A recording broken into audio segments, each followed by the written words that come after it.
Hi, everybody. It's Gene Simmons, and you're not, and you're listening to the Potter Than Hell podcast with Steve, BC, BB, and Dylan. But you knew that, didn't you? Ladies and gentlemen, welcome to the Potter Than Hell podcast. This is your last stop on the crazy train of hard rock and heavy metal. So sit back, buckle in, and hang on. Here we go.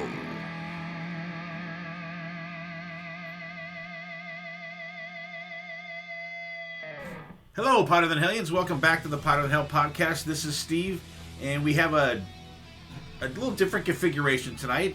In the studio with me is BB, and that's it. I will be your keyboard player tonight, and yes, it is actually recording as we speak. And we have two guests with us, and we have the powerhouse from Growing Up Rock podcast. We have Steven. How are you, buddy? Hey, man. What's going on? Nothing. Good to hear your voice. We'll be seeing your face very soon. And along with him, not in the same room, we have Mr. Sonny Pooni. How are you, my friend? what's up? And unfortunately, I'll be seeing him soon too. Sonny's lying though. That's really his favorite part of Monsters of Rock Cruise. He actually gets to hang with Steve and not just talk to him on the internet. Don't let him kid you. We hug it out during the sunsets at the Monsters of Rock cruise. BB, it's a constant ball busting. I can't stop. Oh. And this time there's no Tony, so I'm going to be double as bad. Yes. I already got your shirt made, Sonny. For MORC. Oh yeah. More of Ryan's cock. It's coming right at you. Oh, good God. Hey, Righty, is this the first time that Sonny and I have been on together? No, you guys were on one other time, I think, last year for something. Other than the Mork recaps and shit, which were I don't know. I want to say you guys were for something. I don't know. We're up there with you guys. We're coming up on our 400th one too. So, and actually, like you guys, we're probably well over 400 already, but 400 official numbered episodes because I know you guys have yours coming up. I know you guys recorded already, and I will pre-congratulate you guys on 400. Yeah, definitely. All right. Before we get into it, we were talking about it before we hit record here, and another plane crash involving Vince Neil's airplane. Now this time apparently the other day, I guess I don't know what the fuck happened and slid off the fucking runway and hit another plane, and one person got killed as far as I know. I guess Vince wasn't on the plane, but the people were saying it was his plane. So let's be careful out there, people.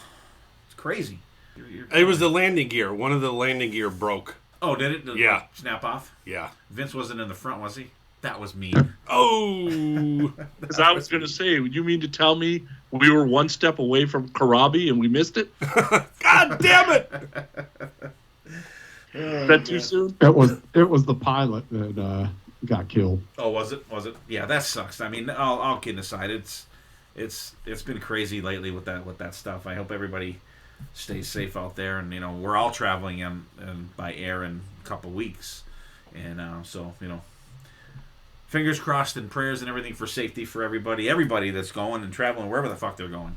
So before we get going here, we are getting ready for Mork, and it's going to be BB's first time on there. And Steven, I know you we're doing our Monsters of Rock Cruise previews separately this year, but we will be collaborating for the wrap-up. But what's the one piece of Monsters of Rock Cruise advice you would give to BB right now? And I'm going to ask Sonny the same question after you give yours.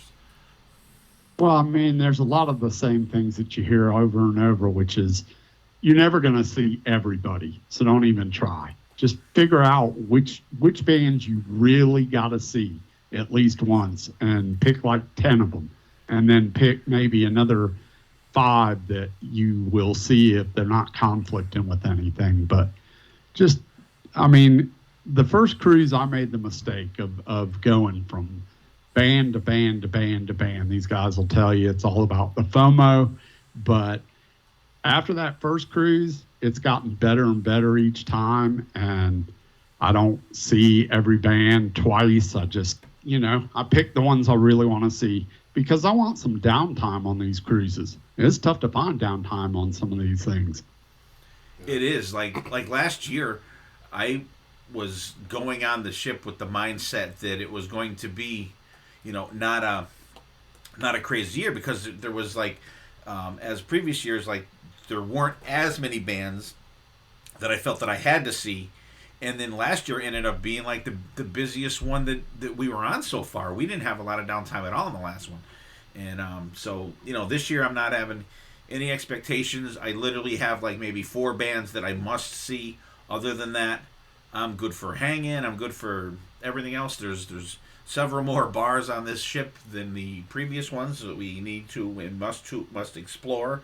So but Sonny and I were talking about this a week ago when we recorded kind of our preview and stuff, which is this cruise has a lot of bands, a lot of new bands that haven't been on every year, and we're definitely curious, even if we don't love all the music, we're curious to at least see some of these bands so that we can, judge for ourselves whether we like them or not. And so it's kind of, to me, this cruise is sort of quietly pretty busy. And couple that with not knowing exactly how to get from venue to venue and where we're going on the ship because it's a brand new ship, it's going to be probably a little hectic. I definitely want to spend that first day getting my bearings as to where everything is going to be and how to get from point A to point B.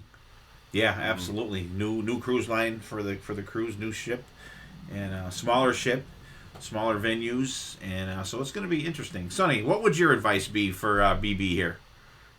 Don't stand in line for anything, and everything Steven tells you is incorrect. Don't give that advice, Sonny. That ain't true. Steven will be up and running. We gotta go. They're gonna be on stage. We gotta go. Just wait 20 minutes. They'll be on stage in 20 minutes. Yeah, it's and that is an actual good point, Stephen, because last year there was so many long lines and they let the VIPs in first, which is totally fine, but don't let them in 2 minutes before the band's supposed to come on stage. Let them in 15 minutes early so that everyone else can get in there too. It was just I think that the VIP on this Monsters of Rock cruise is just run absolutely fucking terrible. But that's here's the shitty thing about this cruise, at least from me looking at it, is that I think that it's going to be worse with this cruise because I think you might have more venues, but they're going to be smaller. Yep. Oh, absolutely. And so it's going to be interesting. Not only that, it's going to be interesting how it's going to work with us seeing shows on the island. I'm sure it's not going to be just Night Ranger on the island because we're going to be docked overnight in Nassau. So that's going to be different in how they're going to work that with, back and forth to the ship and alcohol packages and all that shit. It's going to be interesting to see how that plays out. All right. So before we get too crazy on that, we get into the episode here. What have we been listening to? Steven, what are you listening to these days?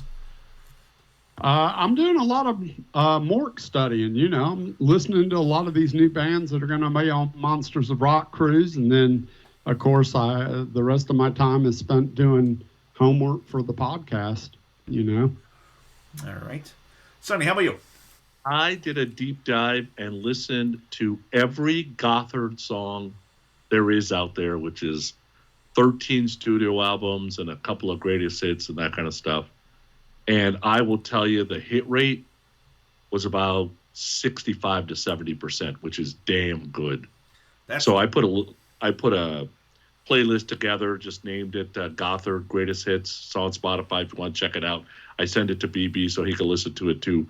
Very Great White, very Whitesnake, sometimes Aerosmith. The singer who passed away technically is a better singer than the new guy, but the new guy holds his own, and they got all kinds of different flavors. But we do these Friday quick fixes on Growing Up Rock, so I might do some quick fixes around Gothard to just get people used to it. Wow, 65% is extremely high for you because you fucking hate everything. Yeah, it's that once you get the Great White kind of once bitten twice shy type of groove going, and you got a little bit of Whitesnake in you, man, it's hard not to get me interested because then that's in my bang zone, and there's no progressive bullshit. There's none of these 20-minute long songs. There's none of that shit. I don't know if I can listen to it if there's not at least one 20-minute song. Yeah, I figured. I'll have to look up that list on Spotify. Even though Spotify sucks, I'll still search that out because I mean the stuff that I've heard from those guys I do like. They're not on the cruise, right? No, we've championed them quite a bit on the podcast as of the last few years for sure. Yeah, and they're one of those bands for me that you hear the name a lot and you've heard a couple songs, but like for some reason you just don't delve into them. So I'll think of that playlist a slot. BB, you ever heard those guys or no? Yeah, Sonny actually sent me the link to the actual playlisting, man. I think it's like 5 hours. There's a shit ton of songs on there, and I probably gotten through at least half of them. And what I heard, they were definitely not skippers. So I don't know if Sonny just picking the good ones off the albums and making like a greatest hits list, but the stuff I heard were really, really good. Yeah, that's exactly what I did, because what ends up happening is when you got that much catalog and you've never heard them, dude, come on. Nobody's going to spend hours and hours and hours listening to 13 albums trying to figure out what's good or bad. But I do it, while I'm cleaning the house, or I'm just watching basketball, hit mute on the thing and listen, or while I'm playing video games. And before I knew it, took me about a week, but I got through all the albums, and I'm like, you know what? These are the best songs. Let me just throw that on. And it came out to 5 hours. That's how good the hit rate was. When did they start? Do you know? Early 90s. Early 90s? Okay.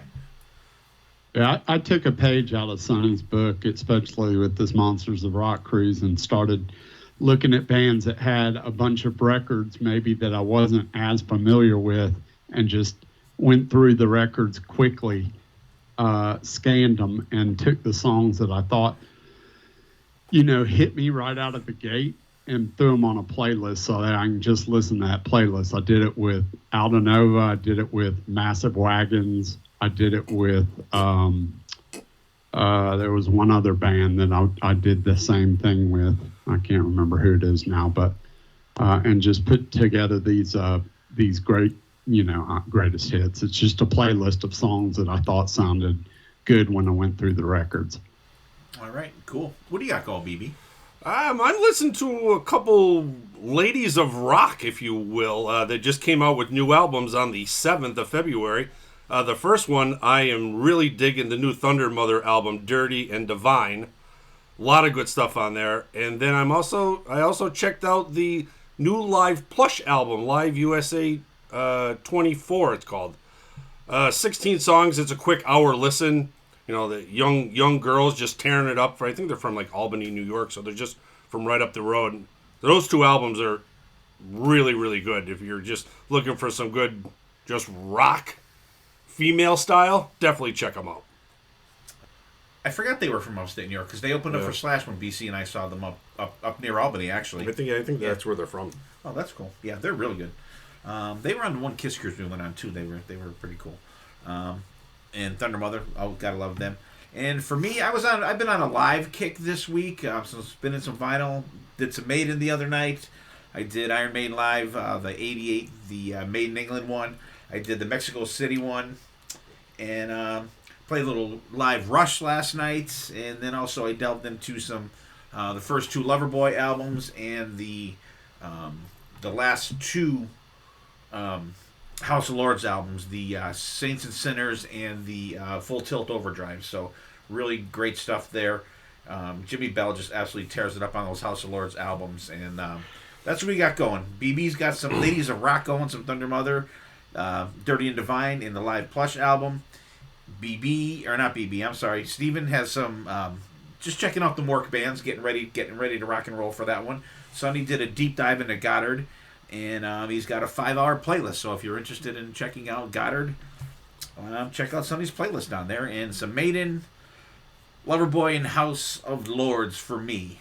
All right, so the topic of the episode this week, I'm not sure what it's going to be called. I kind of thought of it as kind of like a new music summit. We were going to do a different topic tonight, just myself, BB, and BC. And, I mean, good thing we didn't, because BC's sick today, so he's not able to make it.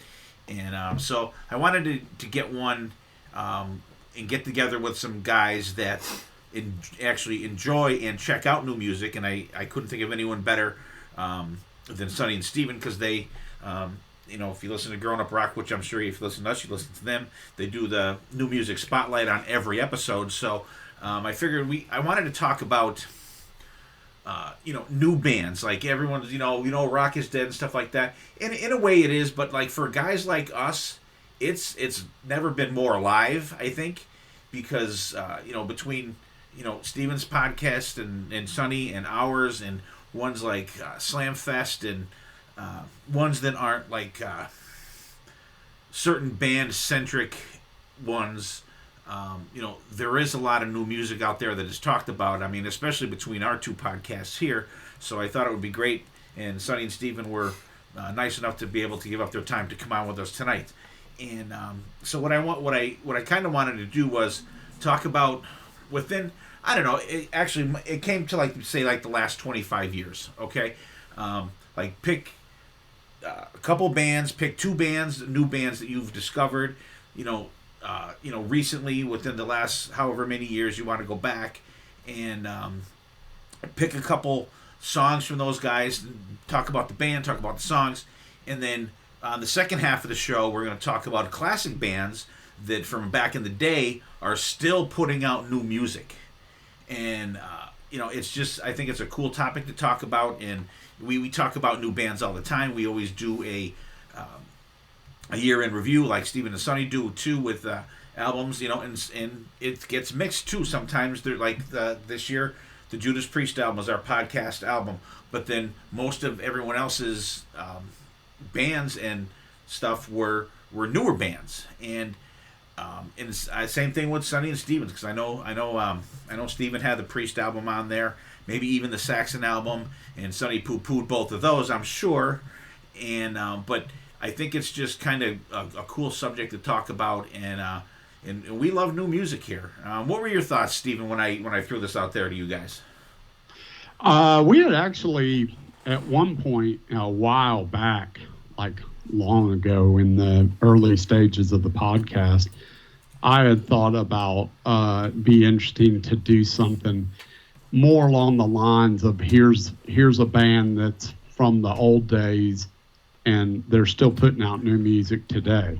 And so in a way, this episode sort of touches on that a little bit. So I'm looking forward to this conversation, because I think rock is dead to the casual rock fan from, let's say, the 70s and 80s that were sort of casual fans. But if you were a hardcore rock fan, rock's not dead. It's just become alternative. So what was once popular is now more or less just alternative. It's underground, but there's still plenty of rock to be heard from new bands and old.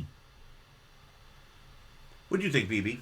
Yeah, there's a lot of new stuff out there. There's so much now, it is almost impossible to listen to it all.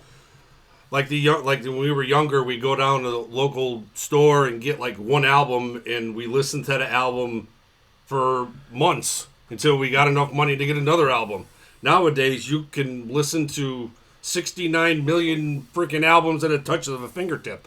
And I think that's what it is. Like a lot of the people I graduated that I still kind of hang out with, a lot of them don't even listen to music anymore. I'm like, why not? What do you listen to in the car? They're listening to audio books or podcasts about stocks and money. They don't even go back to the music we used to listen to.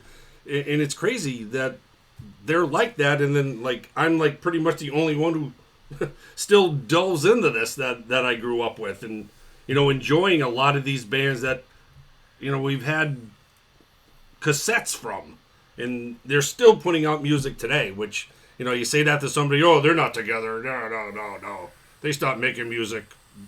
And also it's probably not only the length of time, and it's also like people don't sit around and listen to we don't. Like how many people sit out on their front porch like you and I do, have some beers, bullshit, listen to some music. That's almost like baking and canning. It's like a lost art. Nobody does it anymore. I like that analogy. Sonny, how about you? For me, music has always been important to me. I don't understand how people don't listen to music. That bugs me. I trust those people less when they tell me they don't listen to music anymore, because music is everywhere. So it's hard not to listen to. Rock is dead. I don't know if rock's dead. Actually, there's probably more rock now than there's ever has been. It's not very popular, and there isn't anybody shoving it in your face. And, way back when, we probably didn't appreciate that everybody started to sound the same. But now that I'm getting older and I've listened to some of those bands I didn't hear back in the day, whoever worked at Chrysalis or Warner Brothers, whoever I need to thank for not having to hear Bo Nasty or fucking Slave Raider when I was 19 years old, I appreciate that they didn't put that shit in front of me. Right now I do. So, do I need somebody to kind of whittle away? There's too much, right? I need somebody to tell me, hey, you're going to like this, you're going to like that. We get that from the listeners sometimes. I will tell you the listeners are not always in tune to what we love, so I'll get stuff, this sounds just like Hailstorm. I'll listen to it. It's like, dude, that's nothing like Hailstorm. I don't know what the hell you're hearing here.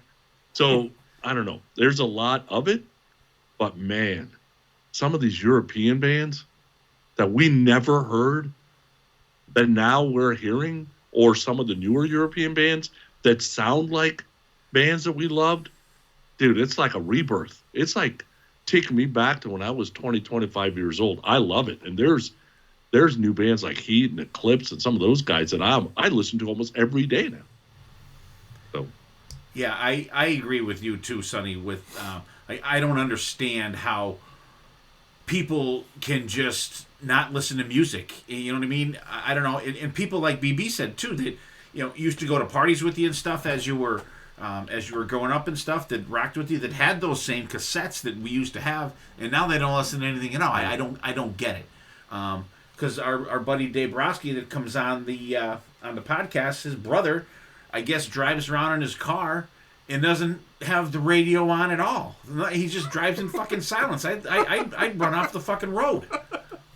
I totally agree with you for that, with you guys for that. There's just so much new stuff out, and like Sonny said, these European bands, like bands like Heat and Eclipse and Kiss and Dynamite for myself. It's new, it's fresh, but it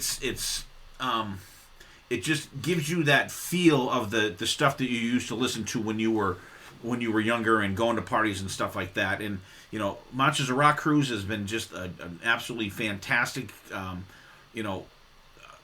venue type thing for some of these people that go to see like Stephen Pearcy or LA Guns, but they will get a chance to possibly see some of these bands like Eclipse or Heat or something like that, and maybe give them a shot too. So I really like that. That kind of could be a thing that takes place on these Monsters of Rock cruises, and so we're gonna get into this. And Steven's gonna go first. We're gonna do the new bands first. So Steven, give us your two bands, your songs, and then we'll just kind of do a little round table what we think of them, and if we know about the bands or whatever.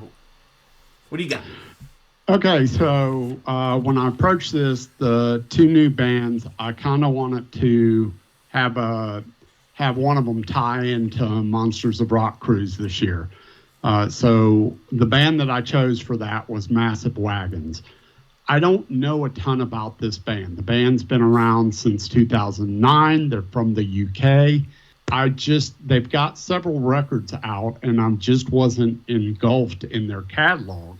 And so I wanted to put together, like I told you earlier before we started recording, I put together a playlist and just went down each album and picked a bunch of songs that I thought, I enjoyed right off the bat, and threw those together in a playlist. The two songs that I selected were a little bit of each flavor of the band, because the band does have a couple of different flavors, where some of the more recent stuff is a little bit more melodic and poppy almost. It's still rock and hard rock, but there's a little bit better songwriting, I guess I would say, from a hook and a chorus standpoint.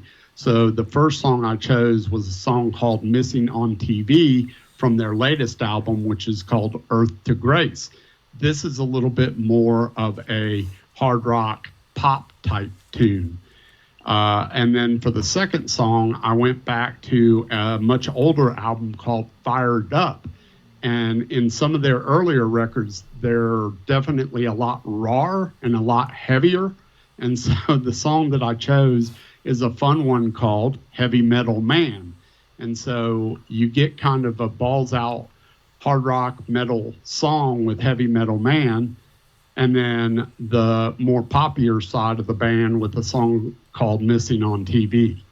And so that's why I chose Massive Wagons, because it also gives me the opportunity to dive a little bit deeper in their catalog and get ready to see them on Monsters of Rock Cruise, because I've said it before, I can be a casual fan of a band, and then see them live, and it all ties together. You know, back in the old days, we used to get a record, listen to the record, and see the band live, and we became super fans at that point. Nowadays, you don't get that opportunity quite as often. So I'm looking forward to Massive Wagons. The second band. So am I moving on to my second band? Yeah. We'll do both of our new bands. We'll go around and we'll go to the next guy. All right. So the second band I chose was a band that I had the opportunity to see last year live, and it brought it all home. And this is a band that I had known about, but actually Sonny sort of championed these guys on the podcast a few times. So I dug a little bit deeper into their catalog over the past couple of years. And it's a band called Battle Beast from Helsinki. They're Finland. They're sort of a power metal band, and most people know me. I'm not a real huge power metal fan, but there is a little bit of that stuff that I like. And this band was unbelievable live. I talked about it on our podcast. I think I released a Quick Fix Friday episode with concert review. They were killer. And so if you go back to the band's earlier stuff from 2008 on, they were a lot heavier, raw type band. It's sort of the same situation as with Massive Wagons, just a little bit different style. But they've sort of changed a little bit over the years, and the more recent stuff is a little bit more, I would say, movie soundtrack-ish. So I actually prefer the older stuff from the band. But the two songs that I selected were both from this record called Bringer of Pain, and they're just two undeniably great songs. They played both of them live, and I absolutely love a song called Familiar Hell, and then another one called King for a Day, both off the Bringer of Pain record. So those are my two newer bands. What'd you think of them, BB? Yeah, Massive Wagons.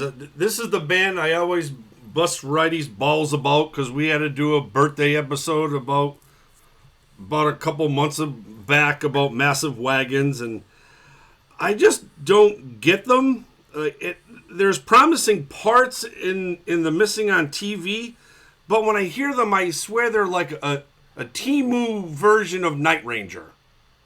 That's exactly how I feel about these guys. I don't know if they're trying too hard or I'm not understanding them, but the Heavy Metal Man had a little bit more grindage to it, which I kind of liked. And like I said, I'm hoping these guys are better live on the boat, or Wrighty's going to go overboard. It just, I think it's the vocals. It's just kind of, as Sonny would say, just meh for me. The Battle Beast was a little bit better. King for a Day, it was very theatrical, I thought. The growling female vocals were definitely different, which I really enjoyed. The guitar work in it is good.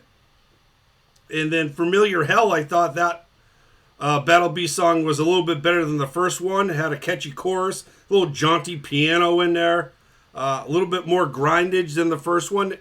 So I kind of enjoyed Battle Beast a little bit more than Massive Wagons. Shocking to hear that. Shocking to hear that. I'm telling you, these guys better be fucking good on the boat, Righty. All right.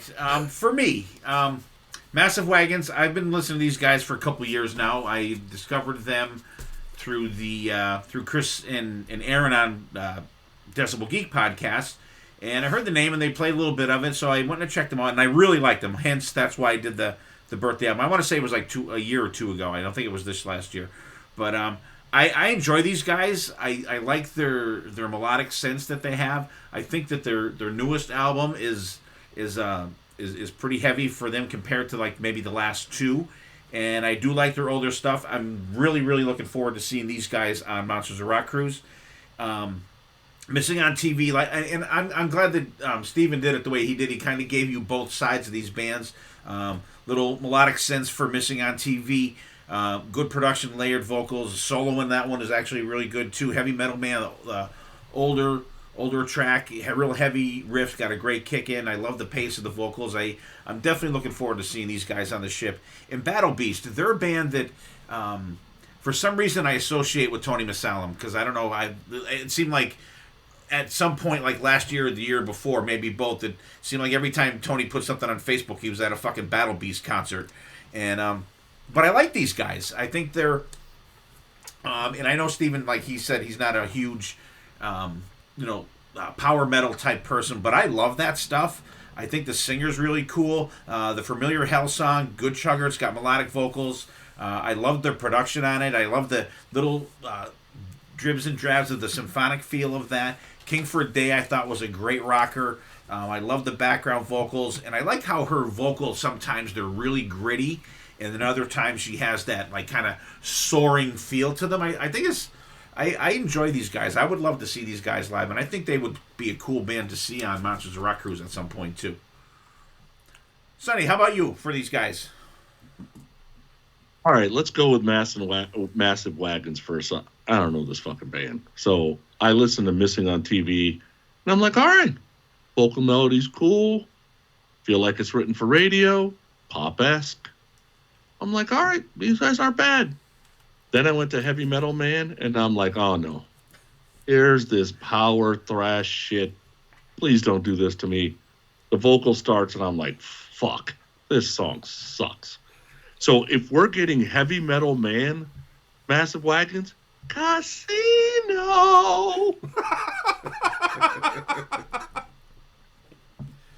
Battle Beast. So I've made it my life's work to brainwash Steven. It's not hard. It's pretty easy. There's a lot of room in there.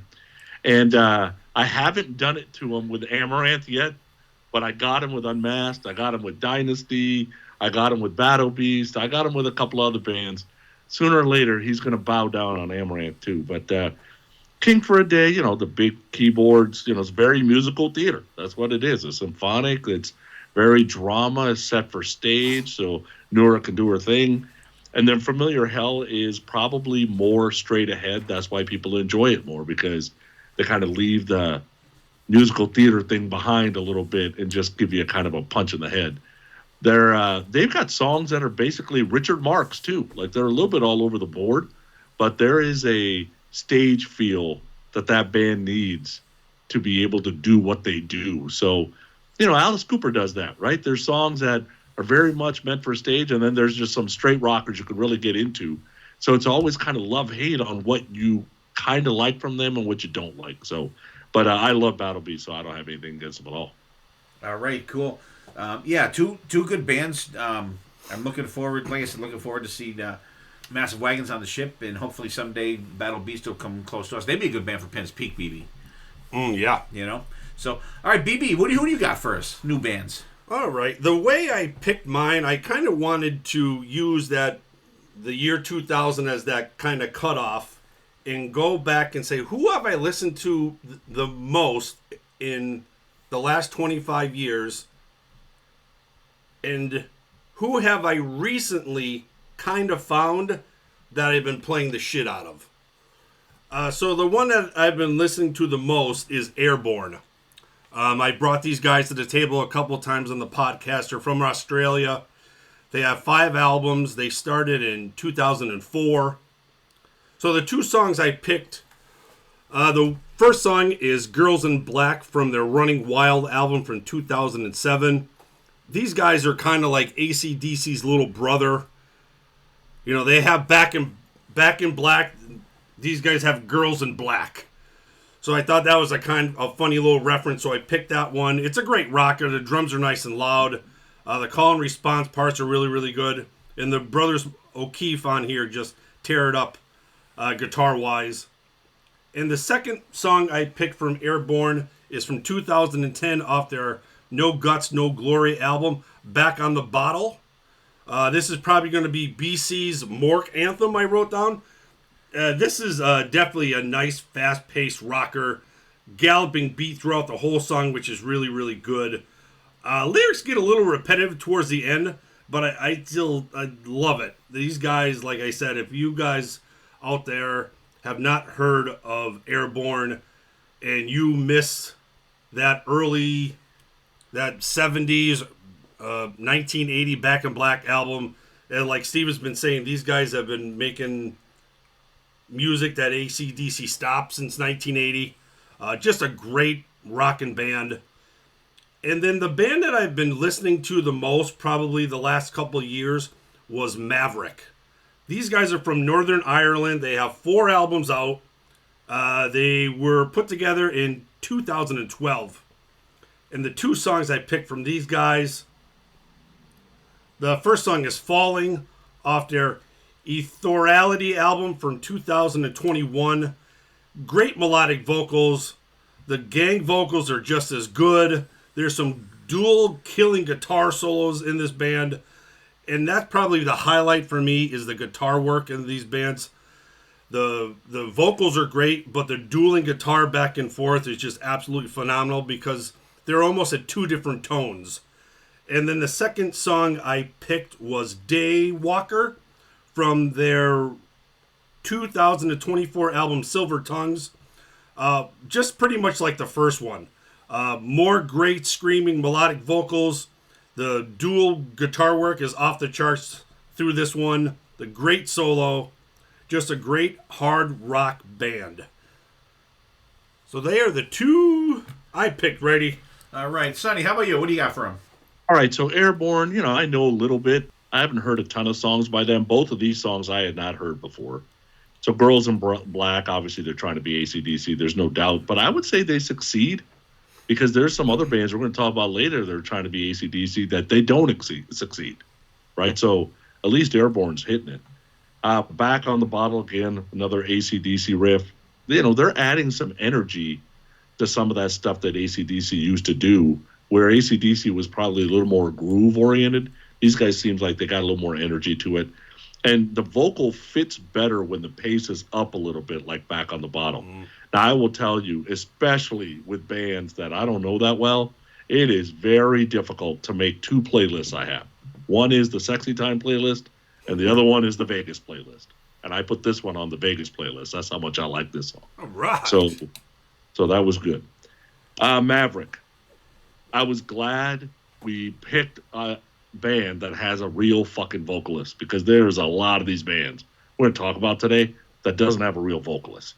And thank God, because this person can actually sing. The song's got groove and Falling, like the vocal melody's melodic, just a great use of backing vocals. Like the Maverick song was good. Daywalker. So then I get to Daywalker. I'm like, please don't disappoint me like the Massive Wagons thing. And I'm listening. And I'm like, oh my God, this band needs to teach some of these other bands we're going to talk about today how to write songs. The problem is all those bands would need new singers because they wouldn't be able to sing the songs these guys write. So I've been telling Steven I'm going to deep dive Maverick for 2-3 years now. I still haven't done it. Every time I hear a Maverick song, I like it. The hit rate's probably going to be pretty good. I just need to put it on the list and just do it. I'm gonna do it this year. I will do a deep dive on Maverick, I promise. Yeah. All right, I'll go next. Airborne. I've been rocking to these guys since they came out, and I like BB said, I've been saying that these guys are doing those high energy AC/DC type songs that AC/DC stopped doing probably after somewhere around, I don't know, even maybe after like Fly on the Wall ish, Flick of the Switch. I think they're great. Their sound is great. The vocals, and I agree with Sonny too that he does sing better on a lot of stuff when the pace is a little quicker. Back on the Bottle, Fast Rocker. I like the call and the response, and the parts are very cool. Solos are killer. Now, are the brothers, are they both the guitar players? I think so. Unless one's the guitar. I think they both play guitar. Like one's the lead and one may be an occasional rhythm. Okay. I think I've seen some videos of these guys live, just high energy, and I know Sonny he should go back because there's one song that they do, and if you watch the video, Lemmy's on it, so Sonny will absolutely fucking love that one. And Girls in Black, gritty vocals, very AC/DC, more gang vocals, friggin' excellent. Maverick, this is a band that I first heard of from growing up rock. I think it was one of their new music spotlight ones a couple years ago. And so I checked them out, and BB has been bringing these guys up for the last couple of years, and I think he did one of the albums for his birthday album this year, last year, 2024, and I enjoy these guys. The music is really good, the falling, really heavy groove kind of riff in it, big background vocals, there's even some cowbell in that one, BB. A little bit. I like that cowbell. Daywalker, excellent rocking groove to it, lots of crunchy guitars. I like the vocals. The background vocals are great. There's the solo in this song is like killer because it's got that melodic part to it, but then it goes into the friggin' ripping. I love it. And listen to the band just do the grindage underneath the solo. Really good one. Two good picks there, BB. Yeah, right. How about you, SM?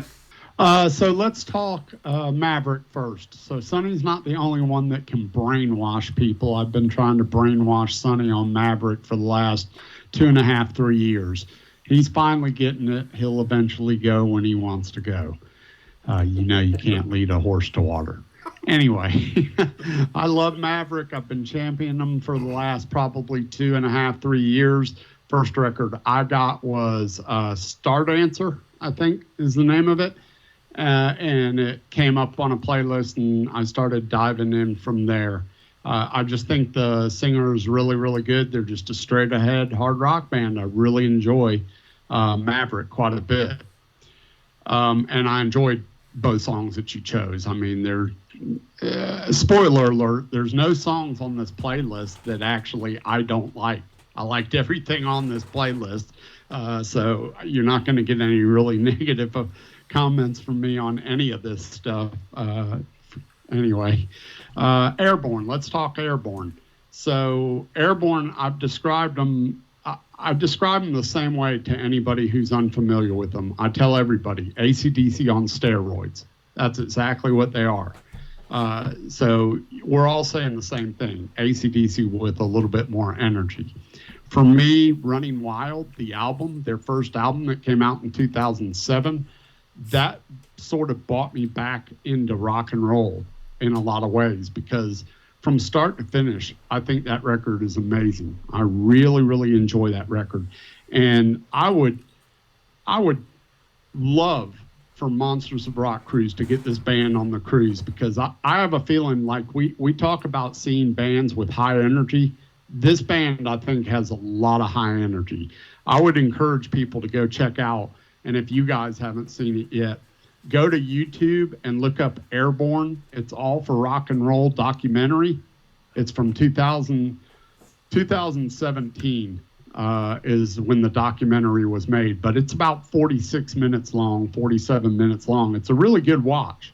It's got some behind the scenes footage, some live footage. It's really a pretty cool documentary. Airborne, It's All for Rock and Roll, 2017 documentary. It is free on YouTube, so go check it out. But I love Airborne. Yeah, Sonny, I'm sorry, Steven.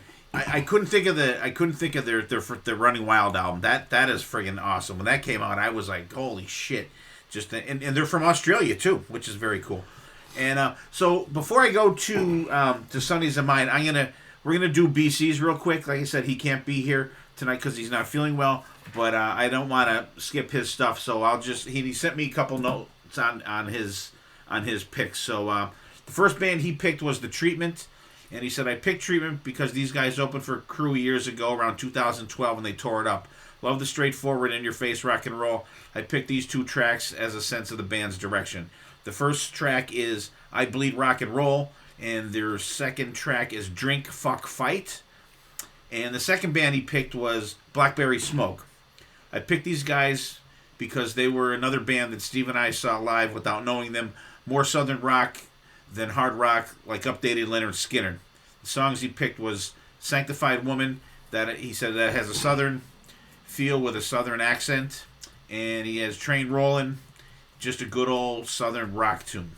So that's what he's got for there. So I'll just comment on his real quick. Treatment, I like these guys. I think they're cool. I think they've had a couple singer changes over the years. Just and BC's right, just good straightforward rock and roll. I Bleed Rock and Roll, just a good straight up song. Drink, Fuck, Fight, fun song, definitely a BC theme song. Blackberry Smoke, Train Rollin', good head bobbing feel to it. I like the layered chorus. They were a really fun band live. It's got a great wah pedal solo in this one. And when we saw them, they opened up for Jackal, and we got there early. We went to the bar. We were standing there. We were bullshitting with these guys. We're like, okay, we got to go. They literally put down their beers they were drinking with us, went up and got on the stage and fucking played. So it was like, we didn't even know they were the fucking band. They literally went from the bar to the stage, and their motto, when they were an opening band, because they do more headlining stuff now, their motto for that show was, play one, drink one. So they each had a drink of their own choice when they were playing. So they end the song, okay, play one, drink one. So one guy do a shot of Jack, another guy chug a beer, another guy do a shot of Zambuca. So it was like that for the whole goddamn show. So if them guys doing a headlining show, they'd be fucking crawling off the stage. But real fun band to see live. And Sanctified Woman, I didn't really care for that one too much. Little too Georgia Satellites feel for me, I think, on that one. But good band. And then after the show, the guy must remember that he was drinking with us because we were sitting up in the balcony. He come up, he tried to score some weed off us, which we didn't have.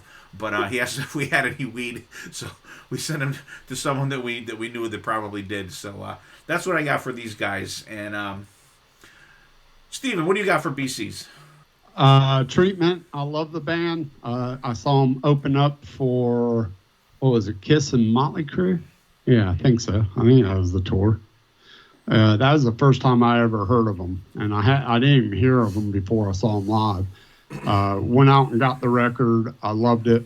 I pretty much enjoyed every record that they put out, and yeah, you're right. They had a couple of singer changes along the way, but to me, they never really lost anything when they changed singers. I enjoyed the first guy, and I enjoyed the new guy. So their records have been really good for me. I like The Treatment a lot. Another band I wish would end up on Mork at some point. Blackberry Smoke, they play a lot around here in Atlanta. I think maybe they're probably from here, or at least some of them are from here. But they it's been interesting to watch their careers grow, because we saw them play some pretty small places here in town, and now they pretty much have graduated to playing 2 sold-out nights at one of the bigger venues every Thanksgiving or New Year's or something.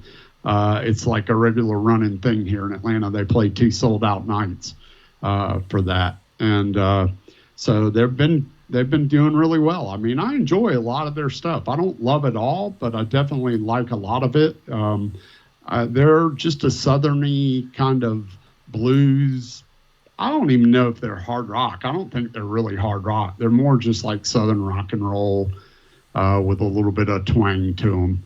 So, yeah, I enjoy them. Sonny. All right, so The Treatment, that Drink, Fuck, Fight, the song's just too fast. Like, just slow it down. Add a little groove to it. You drink and fucking fight. You can do it that fast? All 3 of them? Like, at least do one of the things slower. I Bleed Rock and Roll. The song was fine. I get it. They're trying to write something anthemic, whatever. Blackberry Smoke. Dude, that Sanctified Woman. song, he was basically reading a nursery rhyme. That the shit was like boogie nursery rhyme recital. I've heard so many good things about these guys, right? Then I listen to Train a Rollin', I'm like, okay, I get it. They got a little bit of the swampy music, whatever, but the vocal melodies are hella boring. So then I heard a couple of things just today that make sense to me. Here's a motto for them: write better songs and earn your drinks. Okay. How about you, BB? Yeah, I'll go backwards. I think Blackberry Smoke is better live than they are on their studio albums, because I think the Ain't energy, much worse. their energy is so much better live. These two songs, I don't know, maybe because they're off the same album, I didn't really dig them, and that's crazy for me to not dig something that BC picks. They were all right. Like if I'm gonna go something like Swampy Southern, I'm gonna go to Blackstone Cherry. Like this was just meh for me. The treatment ones were a lot better, I thought. That Drink Fuck Fight, like Sonny said, I love how fast that is. It's right in your face, fucking catchy chorus.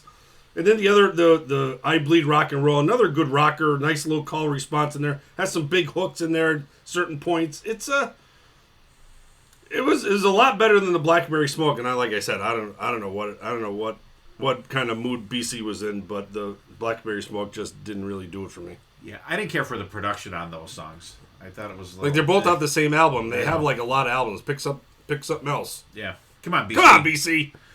All right, Sonny, what do you got for your bands?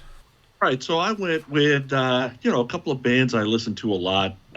First one I went with was Daughtry, and I picked the song. Well, I'll tell you about songs in a minute. I love Daughtry from the first minute I heard his voice on Idol. Nicole and I and the kids used to watch Idol religiously. I was so pissed when he didn't win. He finished fourth. Fucking Taylor Hicks won that year. Jesus Christ. Now, if you remember back, he almost immediately got an offer by Fuel and turned it down.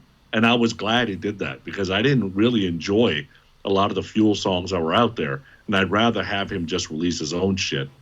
And that first album released in 2006 and sold 6 times platinum in 2006. They released 7 singles on that damn thing. 2 of them went top 20, 2 of them went top 5. And one of the top 20 ones was this song "Over You" by obviously Daughtry. It topped out at 18 on the Hot 100. So I always loved that song. And then last year, the band released an EP called "Shock to the System," and "The Reckoning" was the opening track on that EP, and it just kind of shows you he knows how to do the heavy stuff too, right? So I was upset. Idol never really appreciates rock, right? Bo Bice should have done better, and Daughtry should have done better. Those two, for me, were much better than a lot of the other singers they had, but, I don't run Idol, so I don't really care. But anyway, I've never seen Daughtry live. I wish I could see him live. Missed him a couple of times, probably had some opportunity, but just didn't work out. So at some point, I'm going to want to see him live. My next band is hated by some, loved by some. Wrighty and I got this thing. Visto. Blanco. So shut up, Boo Boo and Tony. I don't give a shit. So this band's got Chuck Garrick and Calico Cooper. Obviously, Calico Cooper's Alice's daughter. Chuck Garrick is from Alice's band. And on the first song, I picked Calico's handling the lead vocals, and it comes off their newest album called Kinetica. I got Boo Boo his shirt. Boo Boo will be rocking a Bisto Blanco Kinetica shirt. Love it. Now, when you listen to this song, Fight, is Calico Lizzie or Ann Wilson? No, she's not. But if you see Calico live, Ann and Lizzie can't do what Calico's doing on stage either, right? So it's the whole package, kind of like what Steven said. So everybody has their thing. So if you get a chance, give Fight a listen. And then when I got into Bisto, I had not heard anything. I didn't know Bisto, didn't know they existed. And they ended up playing the Indie Kiss Expo in 2018. And I'm like, all right, I'm going to go check these guys out. I don't know who the hell they are. People from Alice Cooper's band. Like, how good could they be?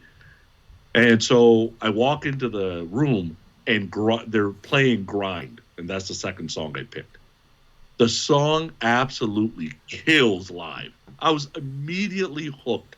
It is so hard to hook me that fast, right? Especially with kind of a, it's not, it's kind of horror show. It's kind of Alice Cooper light kind of thing. You got Calico kind of playing this half fembot kind of thing going on. So it's a little weird, but the song plus the stage hooked me immediately.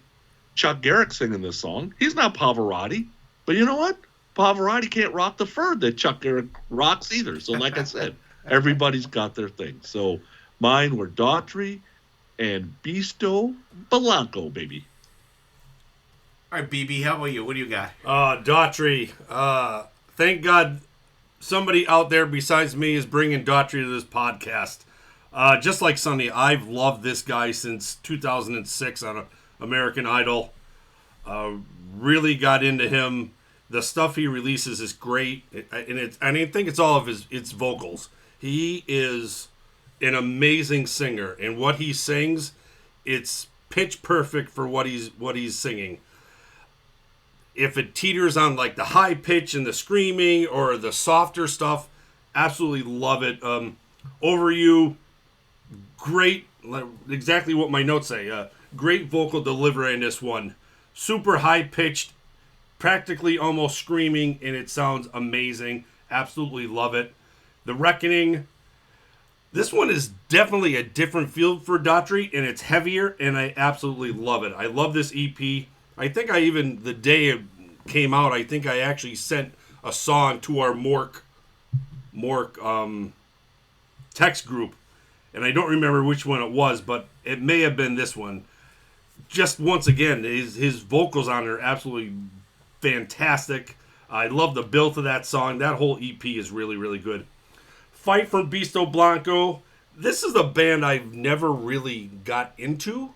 So these are the first two songs I'm actually ever hearing. So it's going to have to be one of those bands I get into a little bit deeper. But Fight was good. I thought it had a nice little guitar drum action in there. And Grind was a little bit different than Fight. I actually like Grind a little bit more. So I may even have to get on YouTube and watch them live. Like Sonny said, Grind was great live.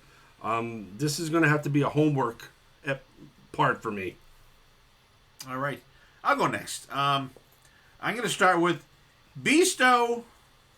Blanco. Bisto. Blanco.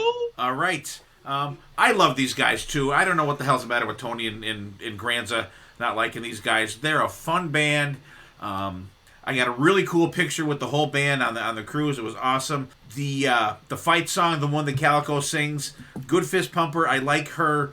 I like her voice. I do. And on stage, she's awesome. She's got a freaking fantastic stage presence. Little metallic melodic solo there with some shredding at the end. Fun song. Grind. Sonny is right. Absolutely killer live. This is the one where doesn't she bring the grinder out and makes all the sparks and shit during this song? Yeah, so Calico brings out this grinder, and she has, like, this metal stuff on her costume and shit, and, like, there's sparks flying all over the place. I love Chuck's vocal on this. I think it's got a great grit to it. It was awesome live. I enjoy the hell out of these guys. I think they're freaking fantastic. Although it did suck the one venue they played on the I think they were on the one Kiss cruise, and they played, like, in this small lounge. I mean, it was cool to see them in a little place, but, like, if you weren't in the first, like, 5 people, they were really tough to see. And Daughtry, Daughtry to me is like Bisto Blanco for BB. Never got into them at all. There's literally, I just looked at my phone. There's 3 Daughtry songs in my Apple Music catalog. There's these 2 that Sonny picked, Over You and The Reckoning, and then there's a song called What I Want. And Jen had picked that on one of our episodes that we do with Jen and Sonny, and I thought that song was freaking great. So Over You, little ballady song though, but I like his vocals. I like how he sings. There's some great guitar melodies through it. The production is great. There's a little melodic solo. Really good song. I enjoyed it. The Reckoning, a lot heavy. This is like a lot heavier than I thought Daughtry would be, but I shouldn't have been surprised because that What I Want song is kind of along this vein.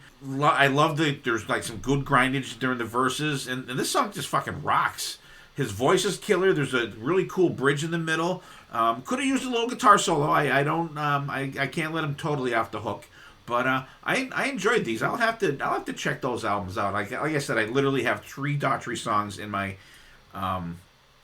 library, so I will have to delve some more into these guys. Steven, how about you? Let's start with the Daughtry. Yeah, so he's a good singer. I don't think anybody's ever going to question whether Daughtry's a good singer or not. I saw him live, I think, once. He opened up for Bon Jovi. I don't remember what year that was, several years ago, but it's okay. I mean, I don't hate it. It's just a little bit more mainstream, maybe mainstream AOR rock. It's okay. I mean, there's nothing. I don't have anything bad to say about it. It's just not something I go to all the time to listen to. This latest record I need to check out at some point in time because I think he's making a bid to put together a little bit harder rockin' record.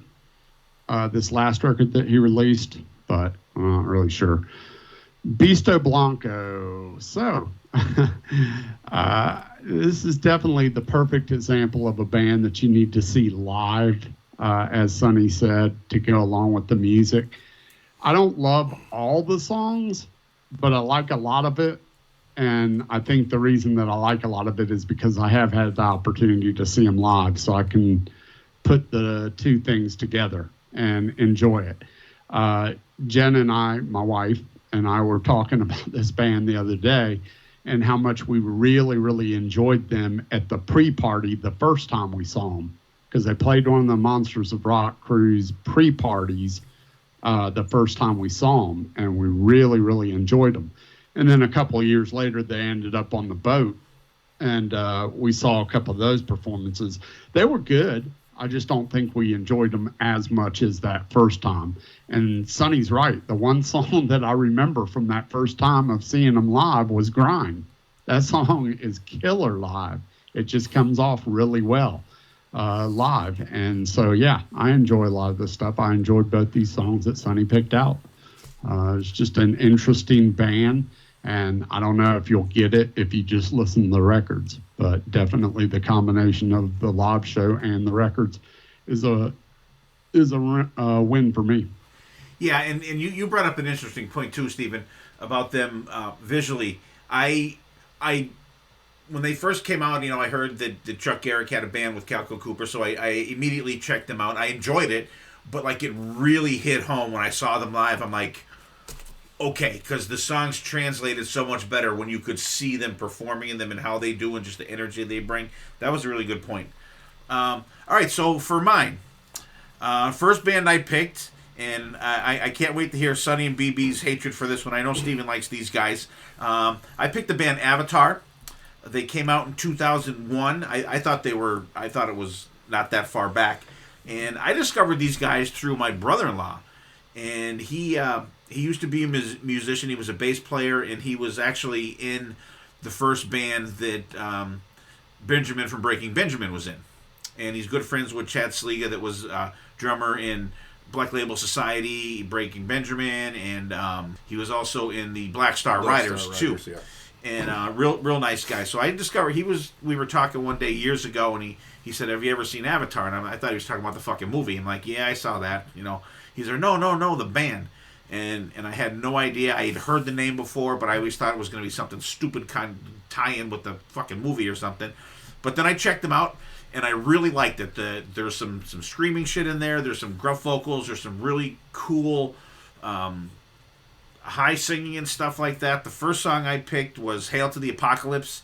It's the title track from the Hail to the Apocalypse album. Came out in 2014. I love the dun, dun, dun, dun, dun, dun, dun. You get that roar. You get that little whammy bar in the riff there, but it totally fits the song. I love the pace of the vocals. It slows down for a little bit for the pre-chorus. I've never seen these guys live, but I watched a lot of live videos. It goes over really good live. The bass during the solo is very killer. There's a breakdown of them, and down, is friggin' fantastic. Solo's great. I just want to friggin' bang my head to this shit. Second song is the Dirt I'm Buried In from the Dance Devil Dance album 2023. It's got that little cool sounding plinking thing in the beginning. He starts singing along with the hi-hat and the kick drum. It's got a little funk feel to it. The singer Johannes Ekstrom sounds great. And if you see these guys live, and I know Steven has seen these guys live, he's so animated. He's got like clown makeup on, kind of like a cross between like Alice Cooper and the fucking Pennywise the Clown, kind of a cross between that, but all in black. So animated when he sings. I love this song. I must listen to this song like 300 times since it's come out. It's made playlists all over the place. I love the chorus. The solo's great in it. The band just friggin' grinds during it. It's a fun song. You know, I had to pick these guys because they're these guys are like, to me, are like Eclipse and Heat to Sonny and Steven. Kiss and Dynamite. Got to pick these guys. We talked a lot about the last two albums, Not the End of the Road and Back with a Bang, but I picked a couple songs from a couple albums from a couple years ago. The first song I picked was Your Life from the Generation Goodbye album in 2016. It starts out with like a little muted riff, and it kicks up. There's some squealy leads there. I love the hash. Hash. I love the yelling back and forth with the guys. I like how they use the various tags like LOL and what the fuck, and kicks up for the chorus. I'm going to like it. I'm going to share it. Solo rips it up. Lots of hooks in this song. Great time change for the solo. The solo rips up. Hash. Check out this song. It's fucking. You'll be singing that for a week. Second song I picked was the opening track on the Ecstasy album from 2018. The ringing guitar kind of fades in. You got to build up for the vocals. Fantastic vocal cadence. I love how it gets faster for the second part of the verse. Chorus is great. So friggin' hooky. Hennis Braun is the singer of the band. His range is fucking fantastic. There's some whoa-whoas in there, BB. Yeah, I love it. You know I love that shit. I just love the chorus on this one, and I love the, you can be my dynamite. The song is just fucking fantastic. And so I'm going to get it out of the way. Go ahead, Sonny. All right, I'll start with Avatar first. So I listened to them opposite. So I listened to the Dirt I'm Buried In first. And I'm like, all right, like the guitar melody, vocal was okay. I like the chorus a little bit better than the verses. So I'm like, all right, that song's fine. Got to Hail the Apocalypse. The minute the vocal came on, immediate turnoff. Like, listening to Hail the Apocalypse, I'll never listen to Avatar again. Because I'll always be afraid I'll run into that song again. Or that type of song. So Avatar's dead to me. Kiss and Dynamite. Your Life. Love the guitar melody, like the vocal melody, like the big backing vocals. I was thinking as I'm listening to it, I'm like, man, they got a little power metal in there and they got a little melodic metal in there. They're like casting a pretty wide net because there's not a lot to hate on there. And both sides are going to like them. Like both sides of the street are going to like these guys. Then I listened to I Got the Fire, and I've listened to Kiss and Dynamite before. Got a little bit of the jangly guitar going on. It's bombastic riff. The music sounds huge. And I'm like, all right, I've Got the Fire. It's got to get on the Vegas playlist. It was too good. So I really have always enjoyed Kiss and Dynamite. Enjoyed their new album. The last album that released, it made my top 10 for sure. But Avatar, I will never listen to again. And the movie sucks, too, so I don't care. So he's going to put on his blue makeup to listen to them next time. All right, BB, what do you got? Yeah, I'll go in the order Sonny went. Avatar, the Dirt I'm Buried In. Groovy, funky rocker. There's a little spooky little spoken word in there for a little bit. Short killer solo. Song's absolutely great. Compared to the absolute shit show that is called Hail to the Apocalypse. What the fuck? You go from a really good song to absolute fucking the bottom of the lychee garbage can. Oh my God, settle down, relax. Kiss and Dynamite, Your Life. Fun song. They're great vocals, super good guitar work. It's funny, it doesn't sound anything like the last two albums. I don't think it does at all. You don't think so? No, I don't think it sounds like that at all. I've Got the Fire. Great theatrical chorus. Hooks for days. Love that one. All right. Steven, talk some sense into these two, please. All right, let's get Kissin' Dynamite out of the way. I'm glad you chose a couple of older songs past these last two records to spotlight, because last two records is really, honestly, that's the majority of what I know from Kissin' Dynamite, because they're a more recent band to me. And I enjoy these last two records quite a bit. I've spot checked some of their earlier stuff because they've got several albums out there. Mm-hmm. And first of all, the tunes that you picked, I like both of them. I like I Got the Fire better, but I like both those songs. And the spot checking of the earlier records, it seems like maybe in the early days they were more like metal, hard rock, straight up metal. But over the years, they probably have figured out a little bit how to write a better song, because it's sort of the tale of like Bon Jovi. Like in the earlier days, Bon Jovi was a hard rock band. And then over the years, they've kind of, not to where they are now, but let's say Slippery When Wet and those records, they figured out how to write a little bit better songs. So that's what Kissin' Dynamite reminds me of. I like them. I'm going to do that's another band I'm going to throw a bunch of songs on a playlist and do more of a deep dive in their earlier stuff. Now, let's get on to the Avatar, because you've gotten bashed by Schmo and Joe on the Avatar, and that's not a surprise to you or me, I don't think. No. So this is not a band that I gravitate to much to listen, because they're not really my flavor of listening pleasure, because they are pretty thrashy, pretty hardcore, pretty heavy. But, and this is a big but, much like we were talking about with Beasto Blanco, it's a band that you really, really need to see live, honestly, because the first time I ever even heard of them was seeing them live. And they were opening up for an absolute horrible band that people have told me I just need to get into, Baby Metal. Ugh. I'm sorry, but that band is not good. I don't get that whole thing at all. And I don't want to digress and go a different path, but Avatar was opening up for Baby Metal. I don't get Baby Metal. Anyway, Avatar came on, and you mentioned like Alice Cooper and some of that, but you didn't mention Manson.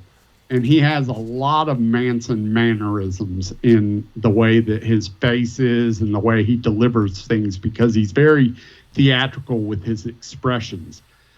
I thought they were killer. Like, they blew me away. He came out and it's hard not to watch him. He's so theatrical. He's got the makeup on and all that stuff, but the way that he moves and his facial expressions are very...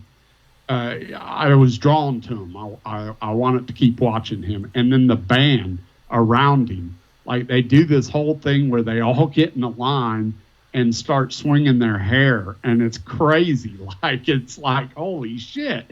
They're spinning their hair around and around. They all got this long hair, and it's just like in unison. And it's really cool looking.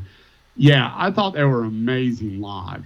And out of the two songs, I kind of like that Hail to the Apocalypse song, but I don't, the music as a whole isn't something that I put on and listen to. It's just not not my thing. But I would jump at the chance to see them live again, because they are really, really good live. All right. Good job, Steven. Good job, buddy. All right, so there's our new bands that we got, that we picked. We had Daughtry and Beasto Blanco. From Sonny. We had Airborne and Maverick from BB. We had The Treatment and Blackberry Smoke from BC. And we had... I lost Stevens. Where are they? Where are you? Massive Wagons and Battle Beast. Massive Wagons and Battle Beast for Steven. I lost this fucking paper. Where the fuck did it go? So that's our new bands that we checked out. So hope you guys have if you haven't heard any of these bands, give them a scope out. So speaking of newer bands, we're going to play our gem song for this week, and I've had this song reserved, I think, since late last year when it came out, and I just haven't had an opportunity to put it on for the gem song. I just found Steven's paper, by the way. And the band called Took. They are from Canada. It features Todd Dammit Kearns on guitar and vocals, Brent Fitzy on bass, which you usually see him on the drums, Shane Gallus on drums, and Corey Churko on lead guitar. So the song is called Broken, and check it out. It's really good.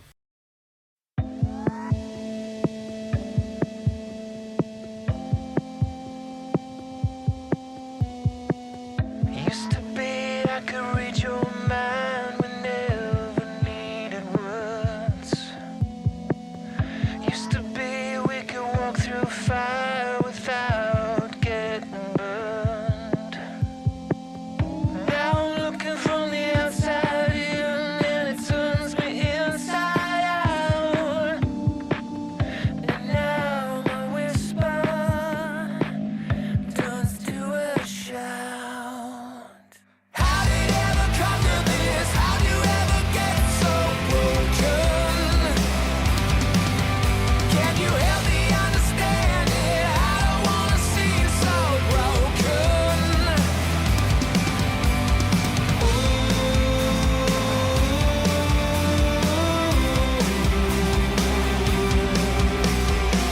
Is there a way, any way to keep you safe from where you go?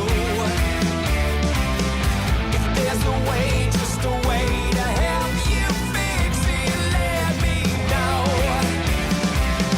'Cause every time I try to pick you up, you get turned upside down. How did the silence get so damn loud? How did it ever come to this? How'd you ever get so broken? Can you help me understand it? I don't wanna see you so broken.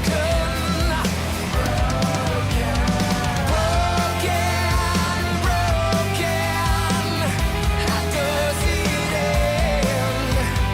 Broken, never again. Open, wide open, my door's always open. Here we go again.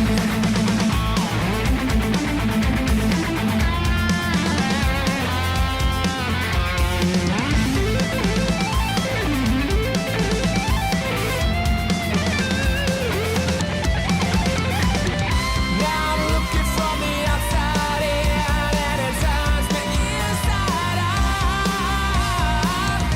And now my whisper turns to a shout. How did it ever come to this? How'd you ever get so broken? Can you help me understand it? I don't wanna see you so broken. How did it ever come to this? How'd you ever get so broken? Can you help me understand it? I don't wanna see you so broken. How'd it come to this? Help me understand it. How'd you get so broken? How'd it come to this? Help me understand it. How'd you get so broken? How did it ever come to this? How'd you ever get so broken? All right, welcome back, you guys. I hope you enjoyed Broken from Took. And if you don't know what Took is, it's a hat. So there you go. So we're going to do our hidden gems real quick now. And I'm sure if Dylan was recording with us tonight, he would put the kibosh on it, but we're going to do them anyways. So, BB, what do you got today? All right, let's go back to 2005 with a band called Absent Element. Hopefully I can stump these two guys. This is the first band that Chris Daughtry sang for before he was on American Idol. The song I am picking off the Uprooted album is Conviction.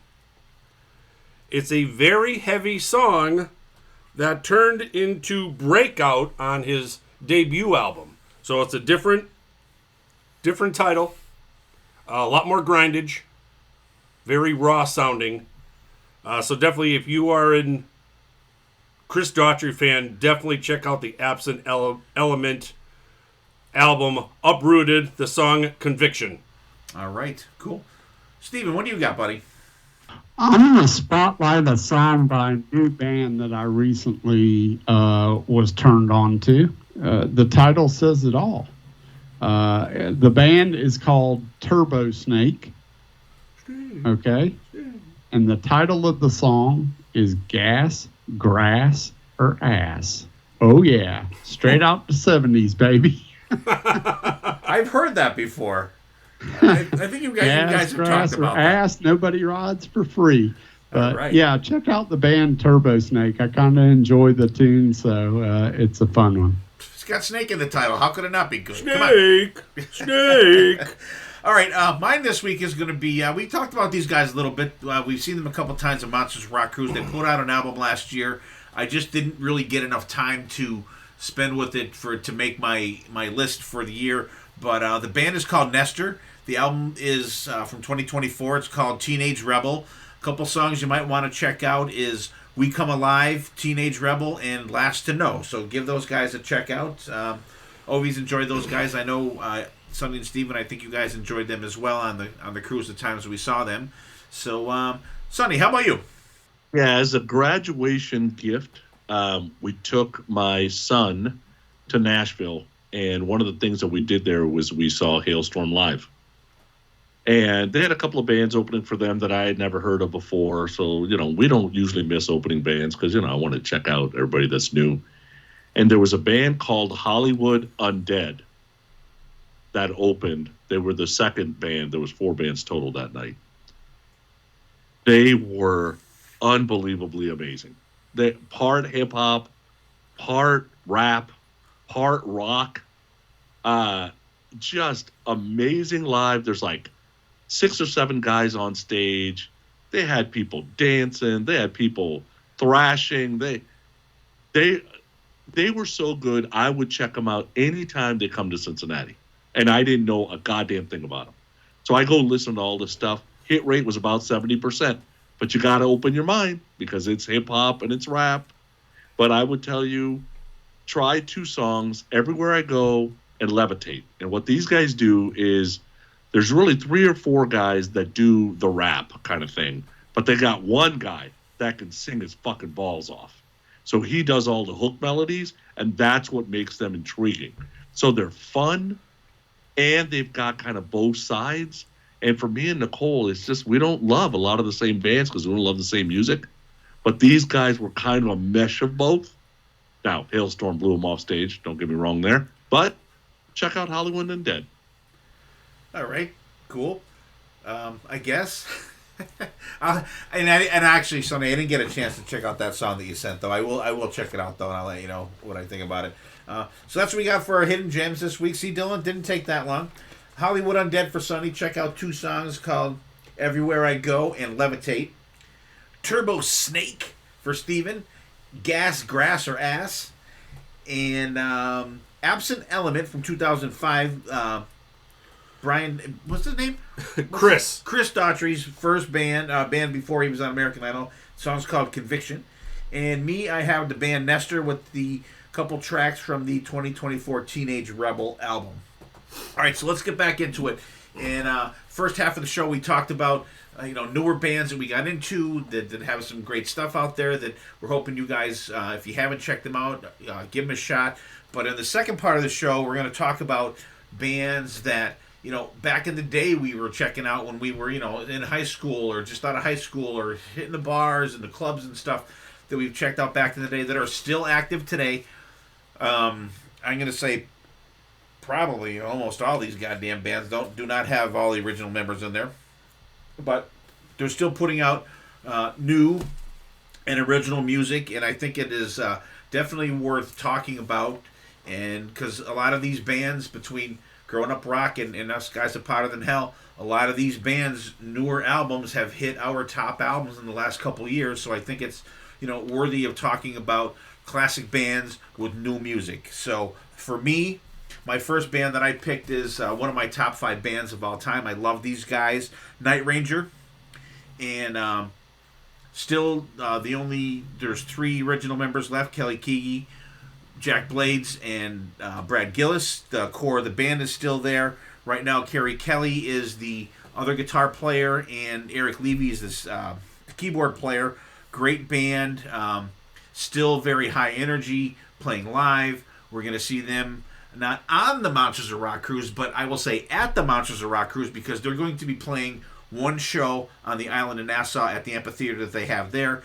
And we discussed it before. We're not really sure how that is going to work out configuration-wise, but it's still going to be interesting to see. And I'm always up to see Night Ranger. Anytime they play where I could see them, I'm going to see them. First song I picked, and we're picking 3 songs from these guys.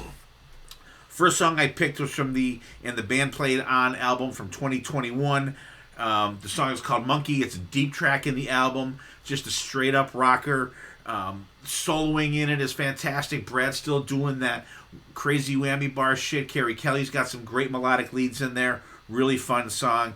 And I have the title track from the High Road album from 2014.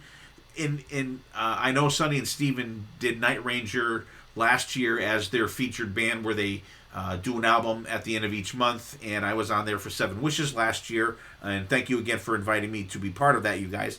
And it's funny too, talking about looking at the years that these albums came out. Now, it doesn't seem like 4 years ago that In the Band Played On came out. And the High Road album came out in 2014. That's like 11 years ago now. Well, pretty much 10, because we're just in the beginning of the year. But it doesn't really seem like it was that long ago, because the music, it still seems fresh to me. This is because I know Sonny and Steven talked about it on their podcast when they talked about Night Ranger a lot. They seem to have a lot of songs that would kind of be like a montage in a movie or on a soundtrack for a movie. I think High Road kind of fits that niche there. Fun song, classic Night Ranger feel. Joel Hoekstra is the other guitar player on this album. Him and Brad were an absolutely fantastic duo. Brad rips it up on this one. Great whammy bar stuff on that one as well. And the last track I picked from these guys is Somehow, Some Way from the Don't Let Up album from 2017. This is the opening track on the album. Good rocking start. More classic Night Ranger feel. Great sing-alongable chorus. There's a really excellent bridge right before the solo. Brad is one of those guys you hear, as soon as that whammy bar stuff starts, you could tell, okay, that's Brad Gillis. Then there's some great dual guitar harmonies there. Kerry Kelly is on this album. Just absolutely fantastic. And second band I picked is another top 5 band for me. Still putting out songs. 2 original members left, Michael Wilton and Eddie Jackson. And band is called Queensryche, of course. And if you want to hear more in-depth shit on Queensryche, check out the I Remember Now podcast, the one that I do with my partner on there, Ray Farrell. And first song I picked was from the 2022 album, and Digital Noise Alliance. The song is called Lost in Sorrow. Was my top track on that album when we reviewed it. There's a crisp riff on the beginning. When you listen to that, and I'm sure Sonny will poo-poo on it, for at least this part of it, that very first part of that riff sounds like a fucking Britney Fox song. Sounds like you could have plucked it off of like their second album. Has a great feel to it. There's a groove for the main riff. Todd comes in. You get a really good chug for the verses. Really good melodic leads between the verses. Some layered vocals in there. I love the chorus. Is fantastic. It's not a really a hard rocker song, but it's just a good goddamn song. It's got a sort of a build to it. Little short solo on this one, which I was like, eh. But there's some really cool keyboard accents on it. A really, really good song. Check it out. Second song, Man the Machine from the Verdict album 2019. This rocks right from the start. Cool leads playing up to the verse. Rapid vocal cadence from Todd. Tyler Torrey's vocals are absolutely fantastic. Great driving riff. Tons of ripping leads throughout the song. Third track is called Guardian. It's from the Conditioned Human album 2015. This came out. I remember we went to the Roseland Ballroom I think it's the Rosenbauer. I always get confused of what the fucking venue this was. We saw Queensryche and Armored Saint there in New York City. Fast rocker. I remember seeing this one live. I love the intensity of this one. Todd sings his ass off on this song. Some great riffage there. Call and response for the chorus. Solos ripping between Michael Wilton and Parker Lundgren was a guitar player at the time. Great track. Cool slowdown for the chorus. Great solo. And this was a really fun song to see live. I wish that they would play more of the Todd era stuff live. And I get it that they don't, but at least on Monsters of Rock Cruise, when you see Queensryche, both shows they play, one set is like all classic stuff, and then like one set is some classic stuff with a lot of the newer stuff with Todd thrown in there. So Queensryche still kicking ass, Night Ranger still kicking ass, and what do you got, Sonny?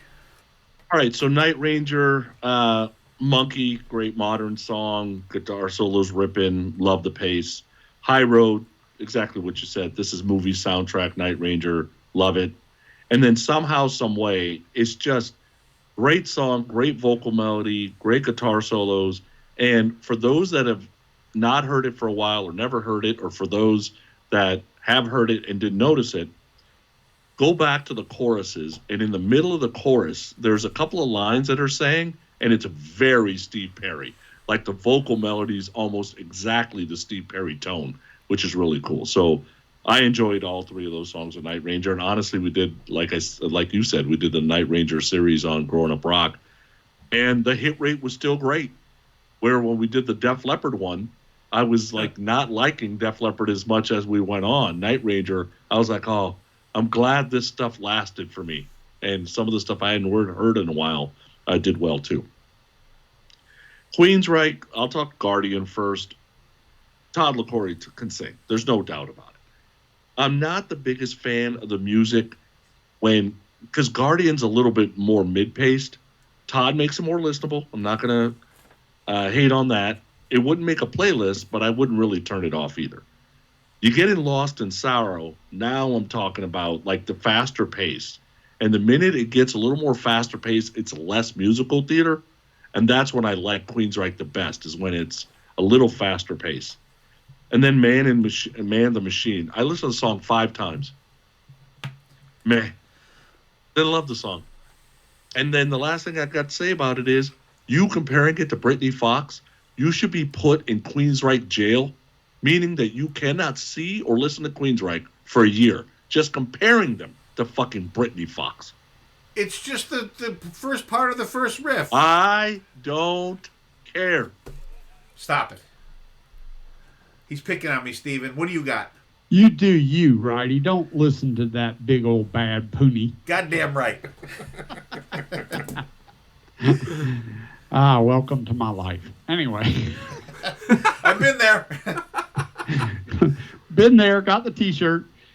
God. Anyhow, so let's start with Night Ranger. Yeah, as you pointed out, we did the Night Ranger album series all last year. And I think the one reoccurring thing to both Sonny and I is that as a band sort of goes through their career, as they get to the latter part of their career, they start to tail off a little bit, and maybe the music or the records aren't as strong. With Night Ranger, and you featured 3 more recent records in High Road and Don't Let Up, and then ATBPO, and the band played on. You got 3 really strong records and 3 really strong songs. I like each one of these songs for various reasons. High Road to me is just it's a fun, uplifting tune to me. It still rocks, but it's uplifting. Whereas Monkey is more just a straight ahead rocker, and the solo in Monkey is crazy, like nuts. That solo with Brad and Kelly is just killer, so good. And then Somehow, Someway is a great tune as well, good rocker. Moving on to the Queensryche. To me, I mean, if you're a fan of old Queensryche, let's say Warning and in that era, then there's really nothing to hate on with Guardian or Man the Machine. You took a little bit different approach than I did, and we'll talk about that when we get there. But the 3 songs you featured from Queensryche are fairly newer, I should say, and all feature Todd, and they're really good. The only thing that I have is that Todd's a great singer, but on some of these songs, especially Guardian and Man the Machine, his vocal mannerisms, like the little imperfections, are like dead on Jeff Tate. Like, I can't even tell the difference in some of the places. I'm like, okay, if you go back and listen to the Warning, like a lot of the just little phrasing and the breaths that he takes is dead on like Jeff Tate. So that's the only thing I'd say, is that I'd love to see Todd be a little bit more his self, whatever that is. But that's not taken away from his ability to sing. He's a crazy good singer. So that's my thought with the Queensryche stuff. Yeah, and Stephen, you had a good point there too, but with the Jeff Tate and the Todd, we talked about that too on the Queensryche podcast, that when they do Digital Noise Alliance, it seems like Todd comes into his own more on that, more Todd than Jeff Tate Todd. Yeah, agreed. Where Verdict and Condition Human are very just, I guess he's still in the midst of replacing Tate, so he's trying to be Tate. I don't know.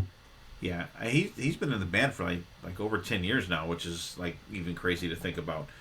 What do you got for me, BB? Yeah, these are 2 great picks. Great bands.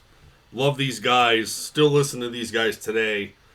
Let's start with Night Ranger with Monkey. Absolutely great song. Brad and Carrie's layered guitar work is just phenomenal in that one. High Road, once again, it's that Night Ranger band harmonies you absolutely love, especially at the chorus. It's so good. And then, like you said, Joe Holstra and Brad tearing it up. There's some cool time changes in that one. And then Somehow, Someday. Jack and Kelly vocally together, that harmony in itself is just so good when they sing the parts together. It reminds me of that classic Night Ranger sound. And then Queensryche with Guardian. I just think Todd is just absolutely the best addition to Queensryche. Just because he sounds like Tate, and it brings you back to that classic sound. And his vocals are just so good, and I'll bring it up because this is a little salt in Wrighty's wounds. That time that me and BC saw these guys at Penn's Peak, Wrighty was on a golf trip, and Tyler Torrey came out and he sang songs from the first 3 albums and was absolutely fucking mind blown. I think that was probably one of the only concerts I can remember just standing there with my mouth hitting the floor. And as we're sending videos to Steve, and he's like, stop it, stop it, stop it. They were taunting me. It was unbelievable how good Tyler Torrey's vocals are. And like I said, I think it is because he's so close to Jeff Tate. Absolutely amazing. Lost in Sorrow, another great song. I love the heavy build it takes after the second half of the song. And Man the Machine, I love this, how fast-paced it is, especially for a Queensryche song. Todd's almost screaming at points, which is absolutely phenomenal. The gang vocals, once again, or the band vocals at the chorus are good. The drums are so loud in this one and stand out. I would have loved to hear what BC says. BC being the drum guy, the drums on that are amazing.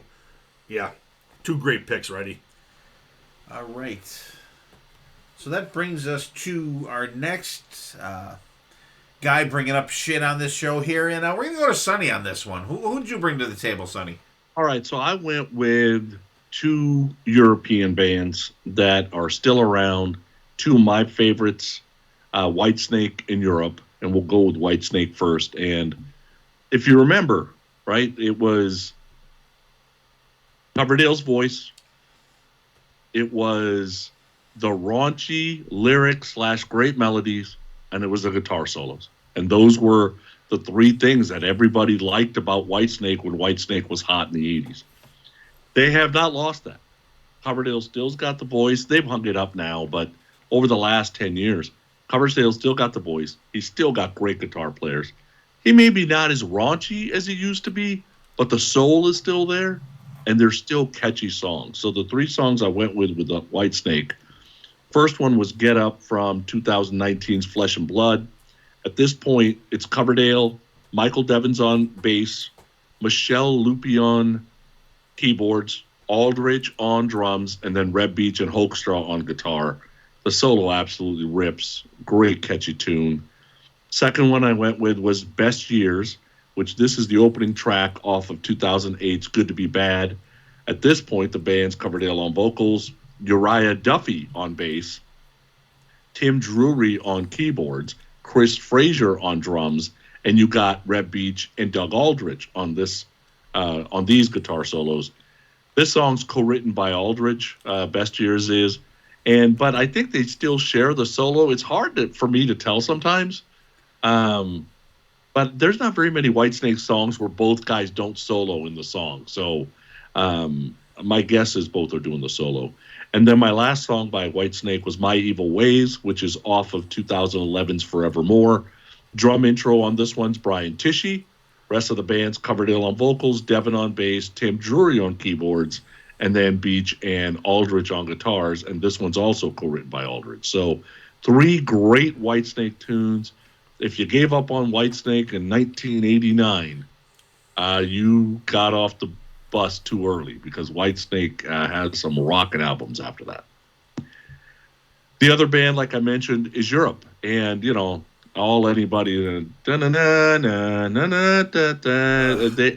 Europe is way more than the Final Countdown. You can't blame the band for having an iconic keyboard riff that will never leave us the rest of our lives. That's not the band's fault. Yes, and yes, it is. it's a little. No, it's not. It's radio's fault. Yeah, it's a little bit bubblegum. Yeah, whatever. Hey, they got a hit out of it. I take it, and any one of us would take it. They're right? still making money on it. They're still making money on it. But they got hooked into this. They're the Final Countdown and partially Carrie, and it's a, you know, blonde, blue-eyed, good-looking individual singing, this is hair metal at its best, blah, blah, blah, blah, blah. Go check out these three songs. The Getaway Plan, this one's off of 2006's Secret Society. And a lot of the time, Joey Tempest writes by himself as a singer, but this one's co-written by John Norum. And we are way past the Final Countdown here. This song's way more rockin', and Joey, by the way, still sounds great. War of Kings, which is the title track off the 2015 release, and this is the last time I saw them, and they played on Mork, on the first Mork I went to for this tour cycle, and holy shit, they were great. That pool stage show was fucking awesome. But by the time you get to War of Kings, this is like the heavier, darker side of Europe. And this one's co-written by John Levin, so he's got kind of a little bit of the darker side to his writing. And then the third song I picked was Whenever You're Ready. I like the pace of this one. It's off of 2017's Walk the Earth. This isn't co-written by any of the band members, so it's a little bit different because it's not as radio-friendly. Joey Tempest has some solo stuff out there. It kind of sounds like Whenever You're Ready. So it's three, I would say, sides of Europe that you have not heard if all you heard was na-na-na-da, na-na-na-da-da, right? I'm telling you, you want to go check out these three songs. Give them a shot. B. Yeah, once again, another great 1-2 punch with a great 80s band that's still knocking fucking shit out of the park. Whitesnake, Get Up. Reb and Joel just fucking tear it up on this one. Super catchy. Best Years. Love the keyboards underneath everything. It just gives it a little different element than the other songs. The drum beat is great. Another cool, killer dual solo with Reb and Doug Aldridge. My Evil Ways, I'm like, holy fuck, who was on fucking drums on this song? Because that first 6 seconds, the drums are just fucking off the scale. Fucking Teshi really kills it on this one. And then once again, you got Doug Aldrich and Reb Beach tearing it up. That fucking solo they do on My Evil Ways is fucking sick bananas. And then Europe, The Getaway Plan, great rocker, killer guitar work. War of Kings, heavy for Europe. Absolutely love War of Kings. And then Whenever You're Ready, the vocal is just absolutely great on this one. The guitar work is killer. Another great song. Another no complaints. Steven, what do you have for your partner there? Well, it's a good thing I'm not like Sonny Pooni, where the first song I heard was The Final Countdown, because I never would have listened to Europe ever again after that song. I absolutely hate that song. But I gave them another chance and went to some other stuff and enjoy them quite a bit. Sonny's right. These latest records that they've released have had some really good stuff. They've definitely have gone through their phases of hair band, melodic rock, and honestly, this later stuff here, things like War of Kings and Walk the Earth, it's they've become slightly heavier, a little bit darker, maybe, on these records. Some really, really good stuff. There's great Europe. I don't love every last thing, and particularly I'm not a big ballads fan. We know this anyway. But their rockin' stuff is really rockin'. Sonny and I have talked about Sonny, what record was that we featured quite a bit? Prisoners in Paradise. Prisoners in Paradise. What a great melodic hard rock record that is. That's really good. And we've talked about them quite a bit on the podcast. So, I mean, it's a good choice. It's a perfect band that was putting out stuff back in the 80s, but then also putting out stuff more recently. And they're really, honestly, they're kind of due for a record, aren't they? It's been a while since that last record. Yeah. All right, so Whitesnake, yeah, they're pretty much done at this point, but if Flesh and Blood is the last new Whitesnake record we get, then that's a pretty good record to go out on. I really enjoyed that record, and I think we had Joel Hoekstra on the podcast to talk about that when it first came out, when the record first came out. And then you've got Doug Aldrich with Best Years and Forevermore. Just a really, really solid 3 records there.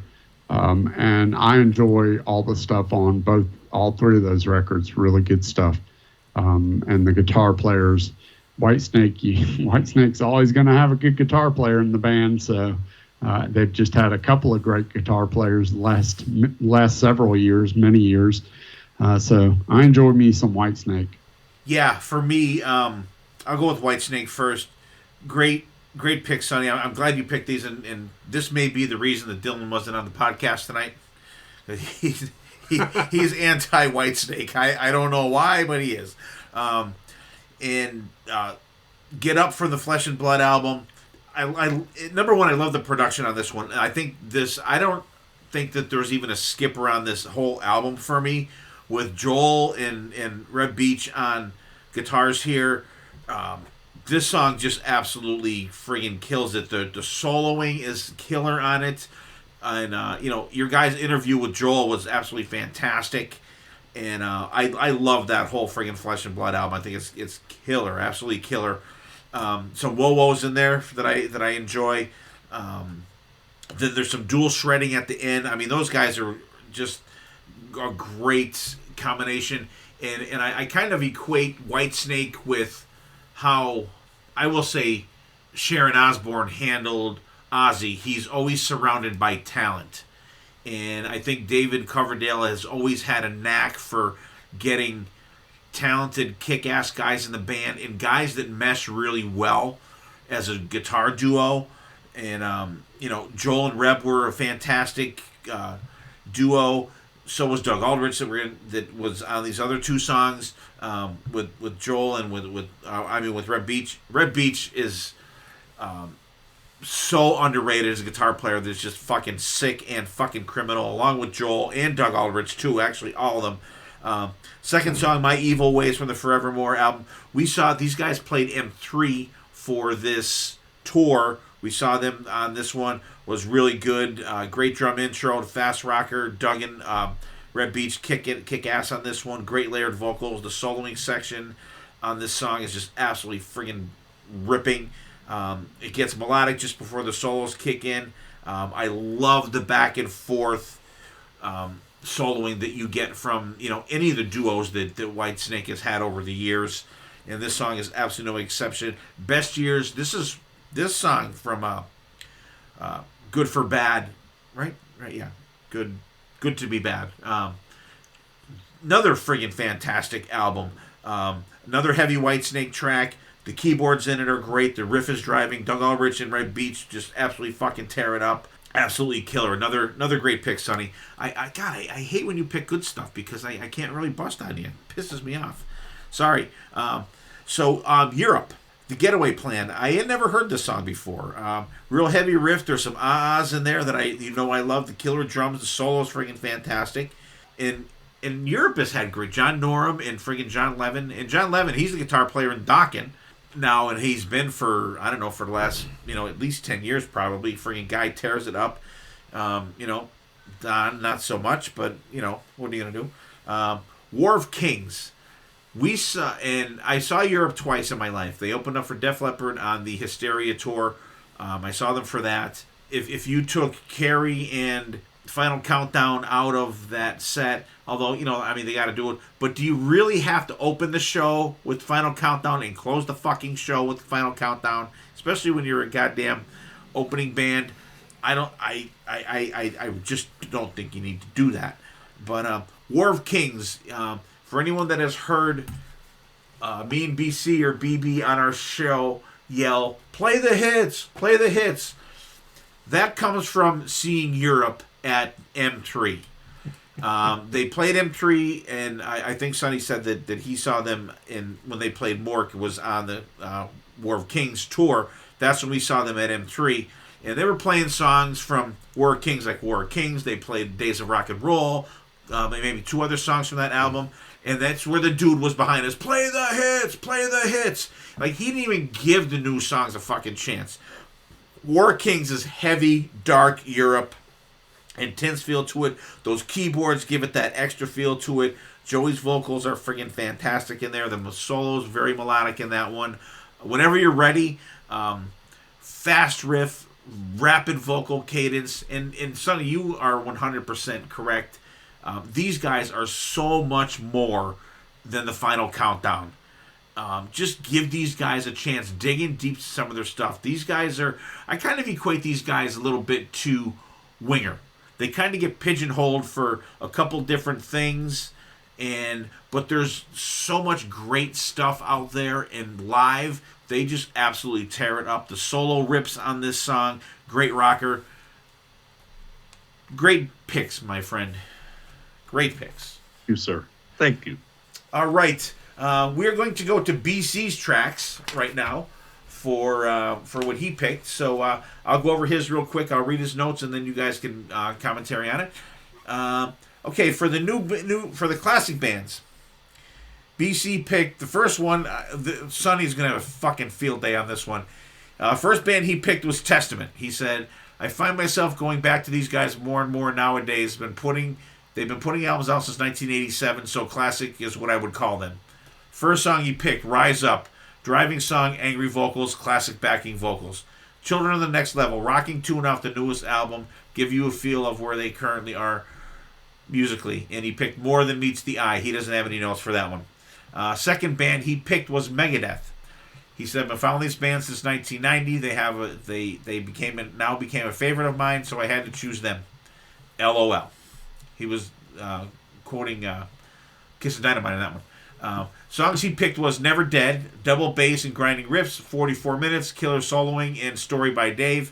The Sick, the Dead, the Dying. This being the newest album, had to give you a good state of the band. So I'll go over real quick. Testament.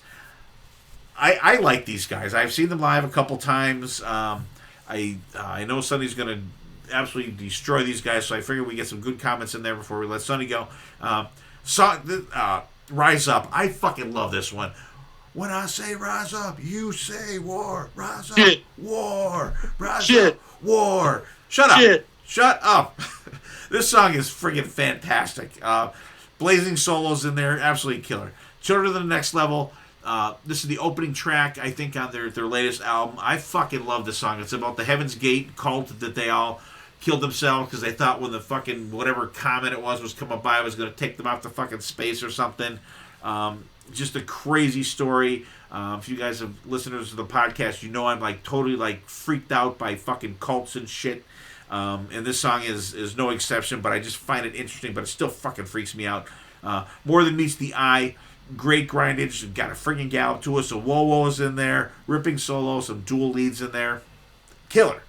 Megadeth, Never Dead. I don't really remember this song. This is from the 13 album. I like the pace of it. There's like a fantastic pre-chorus and chorus. A lot of headphone pannings for some vocal parts in there. The solo section's intense with lots of shredding. I love the back and forth soloing in Megadeth. I always have. Excellent song. 44 minutes. This was about that bank robbery where the guys robbed the bank in Los Angeles back in the 90s or early 2000s. They kind of inspired the movie Heat with Pacino and Robert De Niro. They're battling these guys. They come out guns blazing, automatic weapons and shit, and the cops were undergunned and stuff like that. I'm kind of surprised this isn't really a shred fest for a Megadeth song, but the riffage underneath is really cool. The Sick, the Dying, and the Dead. Bring out your dead, bring out your dead. That's from The Stand. Stephen King's The Stand. Clean guitar start, kind of creepy feel, some good grinding once it gets going. I like the pace of the verses, but not a favorite Megadeth song. I think it's okay, but I think there's others better songs he could have picked from that album. So, BB, what do you got for BC? I love you, BC. Uh-oh, here we go. Yeah, this Testament, I'm not into them. I don't listen to them. I think they're like trying to be wannabe early Metallica. I don't get it. I don't understand it. And then the 3 songs he picked for Megadeth, I don't know. I don't know if he was under the shot clock. He only had a minute left to get his picks in. He just picked some songs out of the air. Yeah, 44 minutes. Like you said, it's the Bank of America bank robbery from North Hollywood or something. And I think the one guy actually shoots himself, but the other guy shot like 40 times in his legs. That's where the Achilles thing comes in the vocals. And the Sick, the Dead, and the Sick, the Dying, and the Dead. It's a fast-paced rocker. It's a good one. The drums are big. I just thought there was another couple songs you could have picked a little bit better ones off that album. Never Dead, another fast-paced rocker with a little spoken word in there. Killer solo. I don't know. I don't know. Like I said, it's just the Megadeth songs didn't really grab me like a good Megadeth, fast-paced, good old spoken word Dave Mustaine's cadence would be. And then Testament, I don't know. Early Metallica, they want to be. I don't get it. I don't know. I don't get that. Although I do wish that BC had picked different Megadeth songs. I think there's other songs that represent newer Megadeth better than the ones that he picked. But okay, Sonny. I know your gun's loaded. You got shells in the chamber. All right, I'll start with Rise Up. I don't understand why you guys listen to this shit. It's just fast pounding, yelling for no reason. Trying to be Metallica, just like BB said. They're failing. All I could hear was, when I say rise up, you say shit. When I say rise up, you say shit. That's all I could hear. Children of the Next Level. They kill themselves because they've heard this fucking song. Like, I just don't understand. Vocal is unlistenable. And then More Than Meets the Eye. Dude, these bands should not be doing whoa-whoa-whoas. These bands, whoa-whoa-whoas are not made for these bands. They do all the shit at the same pace. Like, it's just, you can't tell the difference between any of the song. I've seen Testament live twice because they happened to be playing at the club I was at that night. Oh, my God. I got so drunk both nights just to try to get them out of my ears. God damn. They suck so much. Then we go to Megadeth. Oh my God, went from fucking Testament to goddamn Mustaine. Couldn't listen to 44 minutes all the way through. Sick, Dying, and the Dead. Like, wasted 65 seconds of my life creating the mood and then killed the mood when Mustaine started singing. And then Never Dead. I'm just like, who the fuck listens to this shit and why? Now, one thing Megadeth has over Testament. I actually like 2 Megadeth songs. I like 0 Testament songs. BC, I can't even say I love you right now. These 2 bands are shit. All right, Steven. I'm not sure where Steven stands on these guys. What do you got, buddy?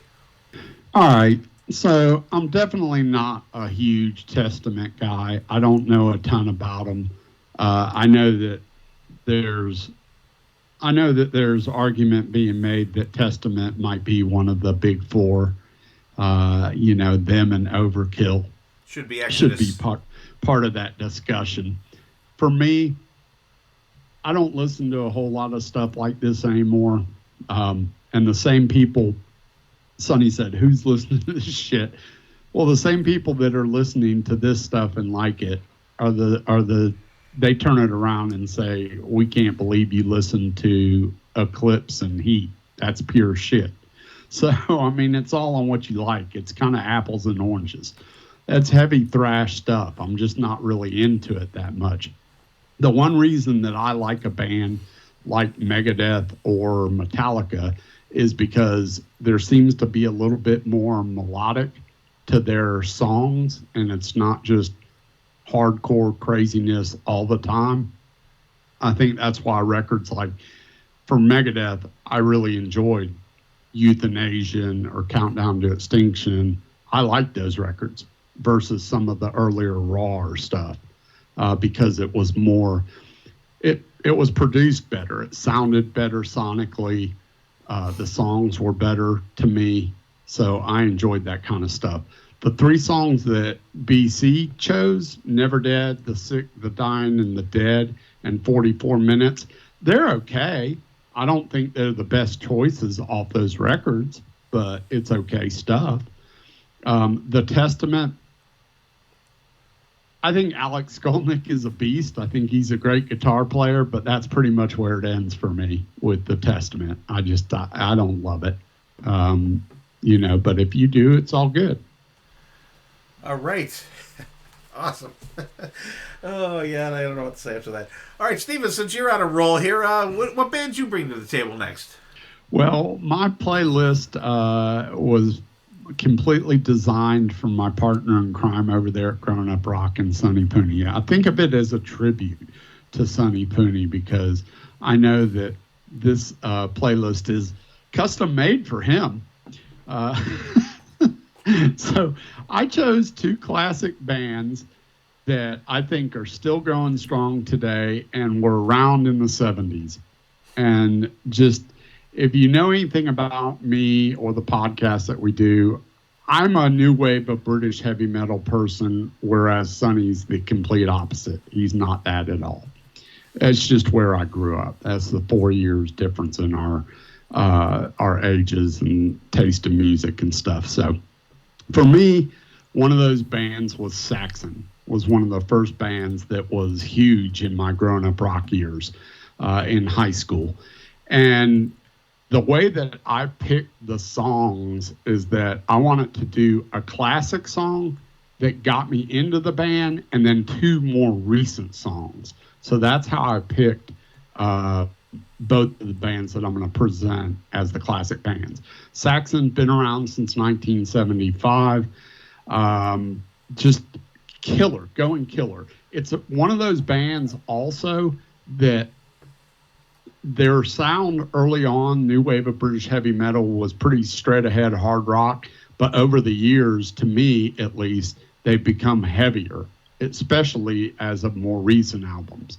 So the first song that I chose was a song that really sort of started it for me and still one of my favorite Saxon songs to this day, off the Denim and Leather record from 1981, Princess of the Night. Absolutely love that song. And then from there, I went to the more recent record, The latest release, as a matter of fact, called Hellfire and Damnation. And I like the song where it sort of has more of a beat and a groove to it, and it's just not like balls out. And so the song Madame Guillotine is really awesome. And the one thing I like about Saxon is, much like Iron Maiden, Saxon likes to give history lessons in their music.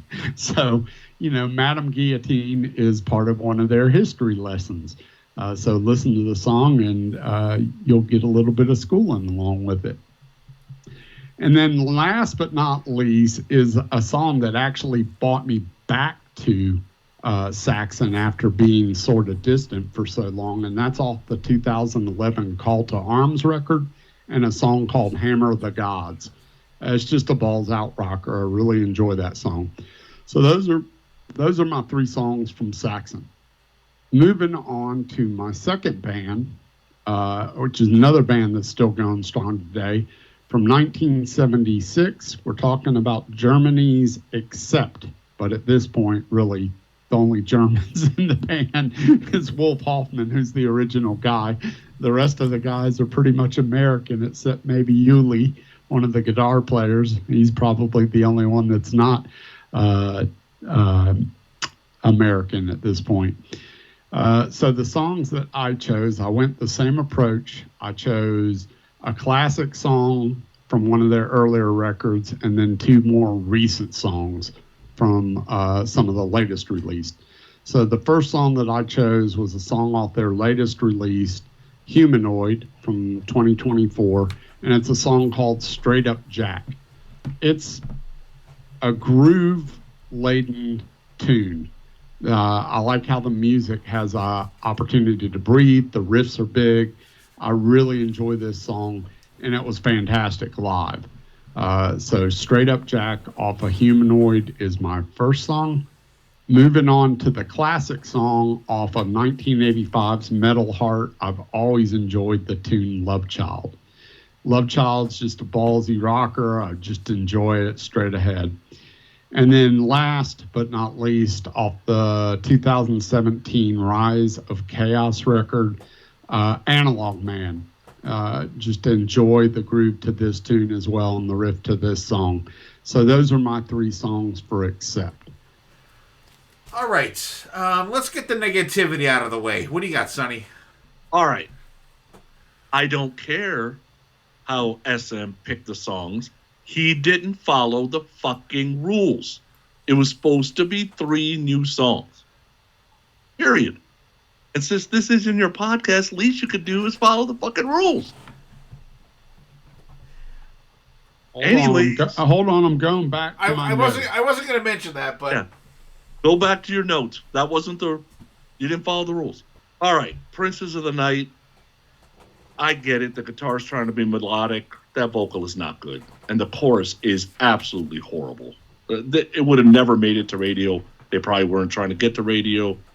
It's not as new wave of British heavy metal as some of their other shit, so I'll give that one barely meh, even though that song shouldn't be on the list because it's on Denim and Leather. Madame Guillotine. At least the song had a good groove, cool guitar melody. Vocal is annoying as shit. Chorus is a little bit better. It's probably the best I've ever heard Saxon. Hammer of the Gods, complete shit. Before I get to Accept, I will say Chris and Phil are friends. Yes, this has nothing to do with Chris or Phil.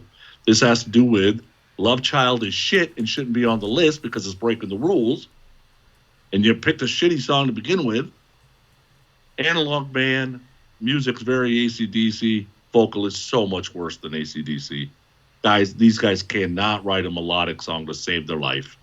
And the song that had a shot to get me, Straight Up Jack, like the vocals, the lyrics-wise, it's my song. It's a kind of song I would love. That vocal is so fucking bad, it's unlistenable. Somebody please rewrite the vocal melody and do a cover of this song, please. Because I think it would end up on my Vegas playlist if it was by a good band. But Saxon and Accept suck. Please call the guy from Maverick. He knows how to write songs, and he knows how to sing. Thank you. all right. BB, what do you got? Alrighty. Saxon Accept. They're definitely deeper bands than I would, listen to back in the day. But they're still worth talking about because they are definitely putting out great music these days. Saxon, Princess of the Night, I appreciate how they modernized the old classic. I thought that was a good little rendition of it. But damn, a Guillotine, very mid-tempo for Saxon, but the song was still okay for me. The guitar work was great. But Hammer of the Gods, this is where I go to Saxon for. Biss vocals are a lot better in this one. The delivery is great. It's fast-paced. Like I said, this is where I like Saxon. Except Analog Man. This could be like BC's theme song. This is right in modern lyrics with the classic Accept sound. I really like that one. Straight Up Jack, I thought this was a good rocker. I thought it was missing something. I don't know what it was, but it was still good. And Love Child was the only one I didn't really vibe with. I like Accept, but I don't know what it was. I just didn't catch my ear. But still, two great bands. Okay, Steven, I love you, buddy. I knew when I saw your list of songs, I knew you broke the rules, but I figured I would just for entertainment value leave it go. So I didn't mention it to you, but I'll go with Saxon first. Princess of the Night, classic Saxon, staple, still a staple in the live set. The soloing is great in it, but it's a classic song. But it does kind of give you the feel for what Saxon is. Madame Guillotine from the Hellfire and Damnation album. You got that slinky bass, got a good slow burn of a song. They played this live when I saw them last year. I thought it was great live, and I could not disagree with Sonny more. I think Saxon just keeps getting better and better. The soloing is great in there. Hammer of the Gods, good track, rapid guitars in there. The bass is sick on this song too. Nibs Carter's the bass player, by the way, in case you didn't know, Sonny. The solo is fantastic. I like the guitars right after the solos. Rocking song. I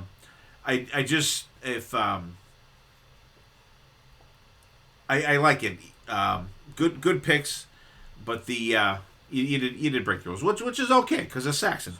I'll give it to BC. Let me address this. Go ahead, because I keep hearing I broke the rules, and I went back to the text. Okay, I get it. It was a long text. I didn't read it all, or I didn't take it in all at the same time.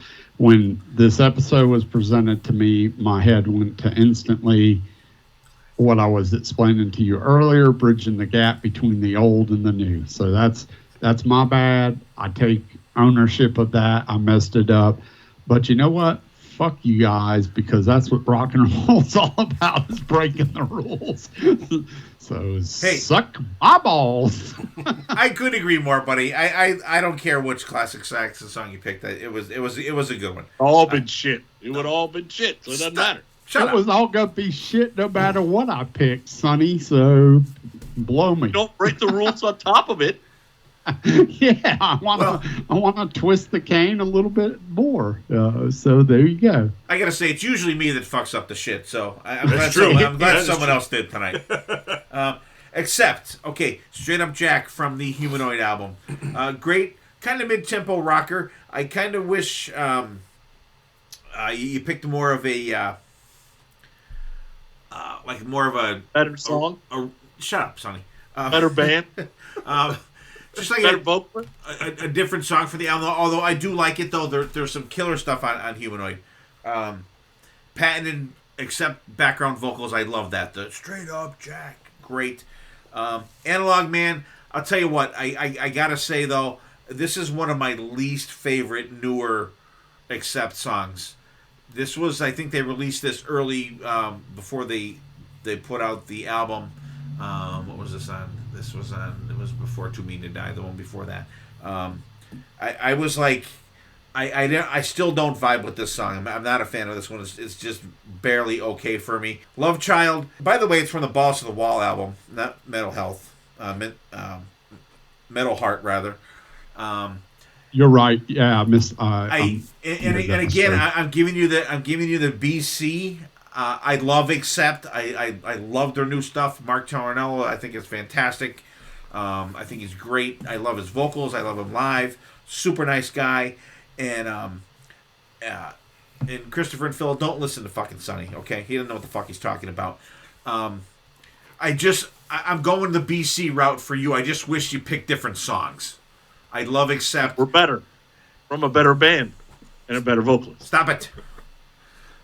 So that's what I got for that though. But I love Accept. I've been vibing with these guys since when Mark joined the band in I think 2010. They came out with Blood of the Nations.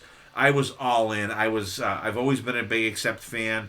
I like some of the Dirk Schneider stuff, some of the UDO stuff, but I go to Accept, and I think that. And I like it now too. I like it even more because half the band is Americans. Nothing against any like the German guys in the band, but it's cool to have some people that we're kind of friends with and stuff like in a band like this. And I absolutely think it's great. And I'll tell you what, I was like blown away of how Phil kills it like with these guys. When we saw them, they played their first show after the hiatus of COVID at Penn's Peak. We saw the very first show that they played, and something happened with Wolf Hoffman's guitar rig, like right at the beginning. Maybe not right at the beginning of the show, but like at the first part of the show. And he just kind of looked over and he gave like a shrug to Phil, and Phil just friggin' played all the solos for like maybe two and a half songs.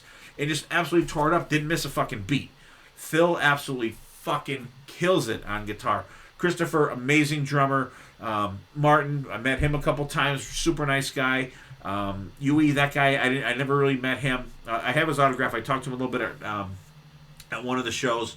But I think they're fucking fantastic. I absolutely love them. They were so good on Mork. Oh my God! I mean, that first I was show, surprised how well Phil really gelled with the band. Yeah. All the choreographed stuff and everything that they do, man. It's just that band was rocking on all cylinders when I saw them. And that first show on Mork, that was the longest show I think that was ever played on any Mork that I've been on. They played for like an hour and a half on that ship, but only the first show. And the second show was like an hour. So like we got like extra from those guys on that ship. So great picks. All right, BB, wrap us up here, buddy. All right, buddy. You're kicking up the rear here. Wow. All right. My two classic bands I kind of wanted to pick. I kind of went back and forth. And like, I just thought it'd be funny to pick two bands that, if you were listening to back in the day, you may have got your balls busted. So I think I highlighted two of those bands. The first one is Stryper. Now they came out. Their first album came out in 1984, but they are still killing it. Their album actually made my number one pick of my favorite album of the year this year. They still bring it. So the first song I picked is off the Even the Devil Believes from the 2020 year. Middle Finger Messiah has a great galloping drum beat. Michael Sweet's classic screams are still in there from the early days. And I love how he pronounces the Messiah. Just a earworm, if you will, with Messiah. Song number 2, Ashes to Ashes from the Final Battle album of 2022. The first verse of this song has a little different feel. It's a little bit kind of different, almost industrial kind of sound. But the chorus is classic sounding Stryper. There's more classic Michael Sweet screams in there. The solo is great. The double bass drum beat at the outro music is pretty much the highlight of the song. And my third Stryper song I picked was Raptured from the When We Were Kings album, 2024.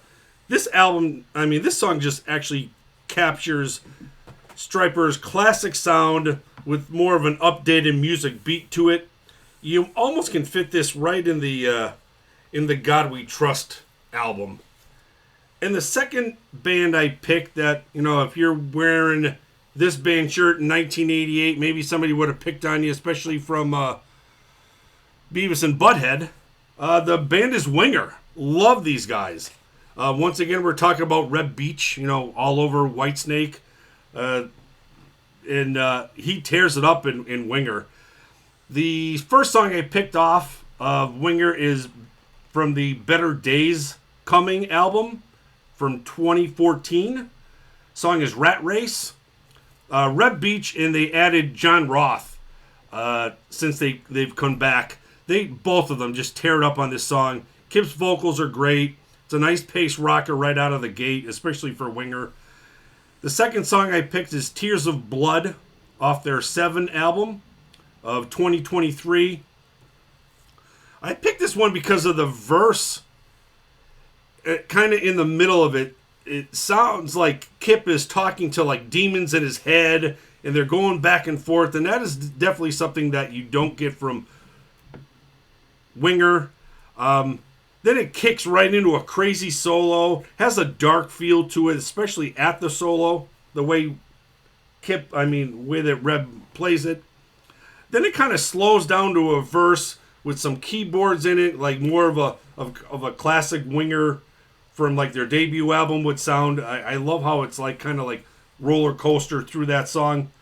And the third song I picked from Winger is Your Great Escape off the 4 album from 2006.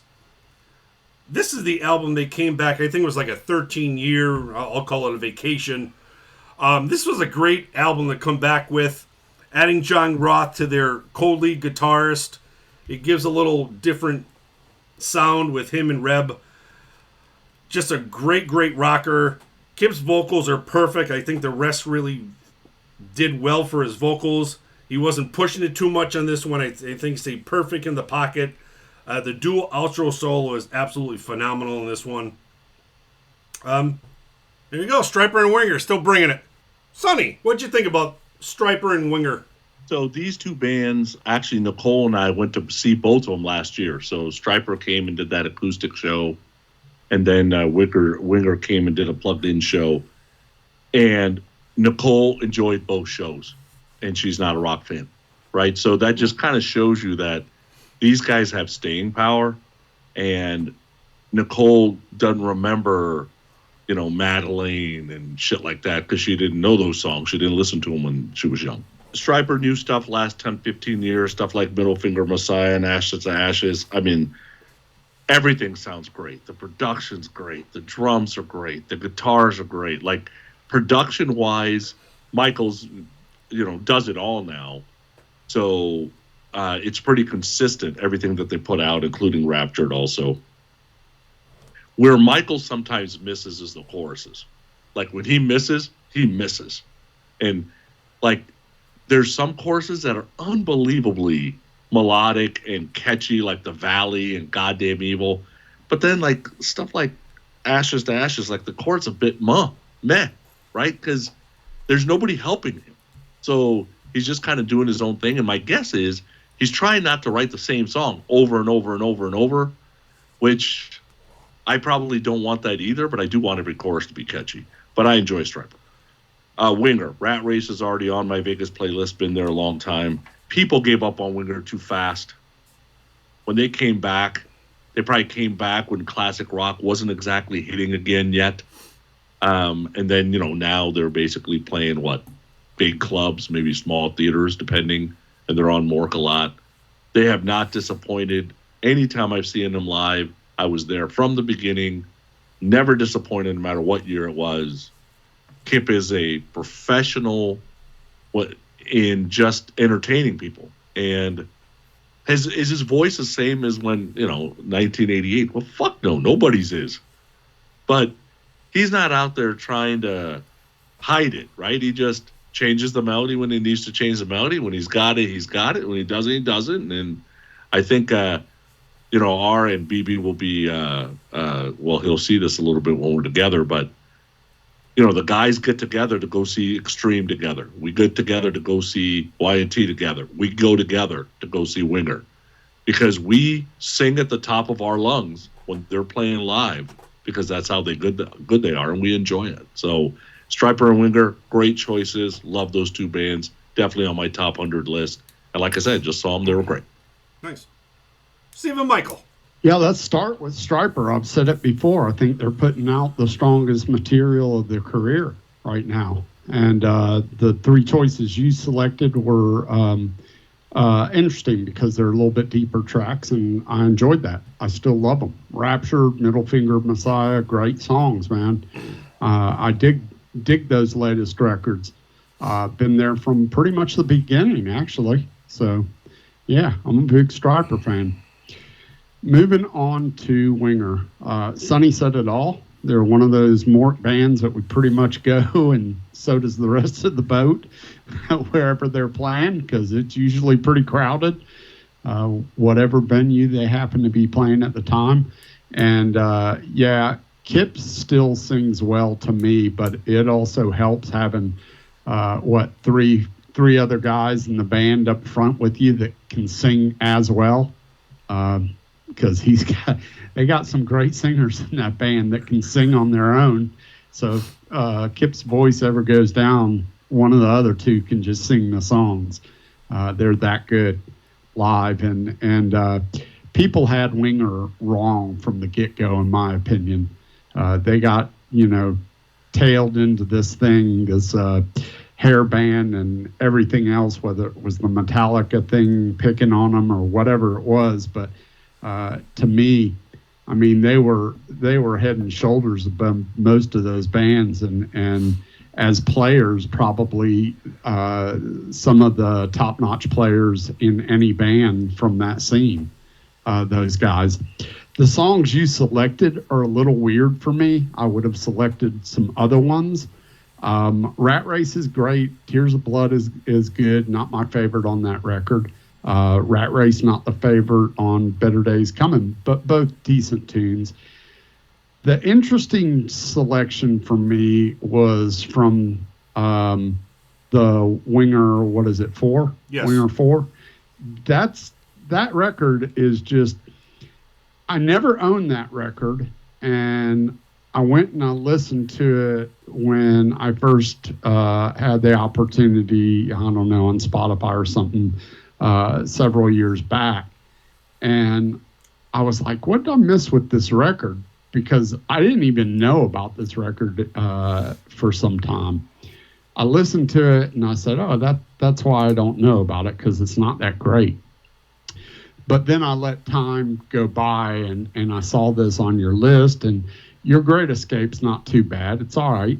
So I said, let me go check this record out again, because maybe something will hit me differently and I'll enjoy it. It's a strange record. It's just, to me, it doesn't hold a candle to Seven or Better Days Coming or Karma. Some of those more recent Winger records I think are way better. And if it's the fact that it's an older record, well, it doesn't, I still like Pull much better than I like this one, which is right before it. So I don't know what it is about this record, but it doesn't connect with me.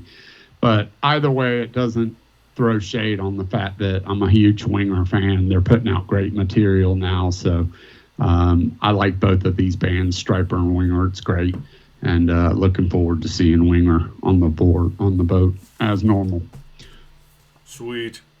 Alrighty, ready. Bring it home, kid. Okay, Striper, I'm going to say, and you, for as much as Steven is not a ballad guy, I am probably not as much an acoustic guy.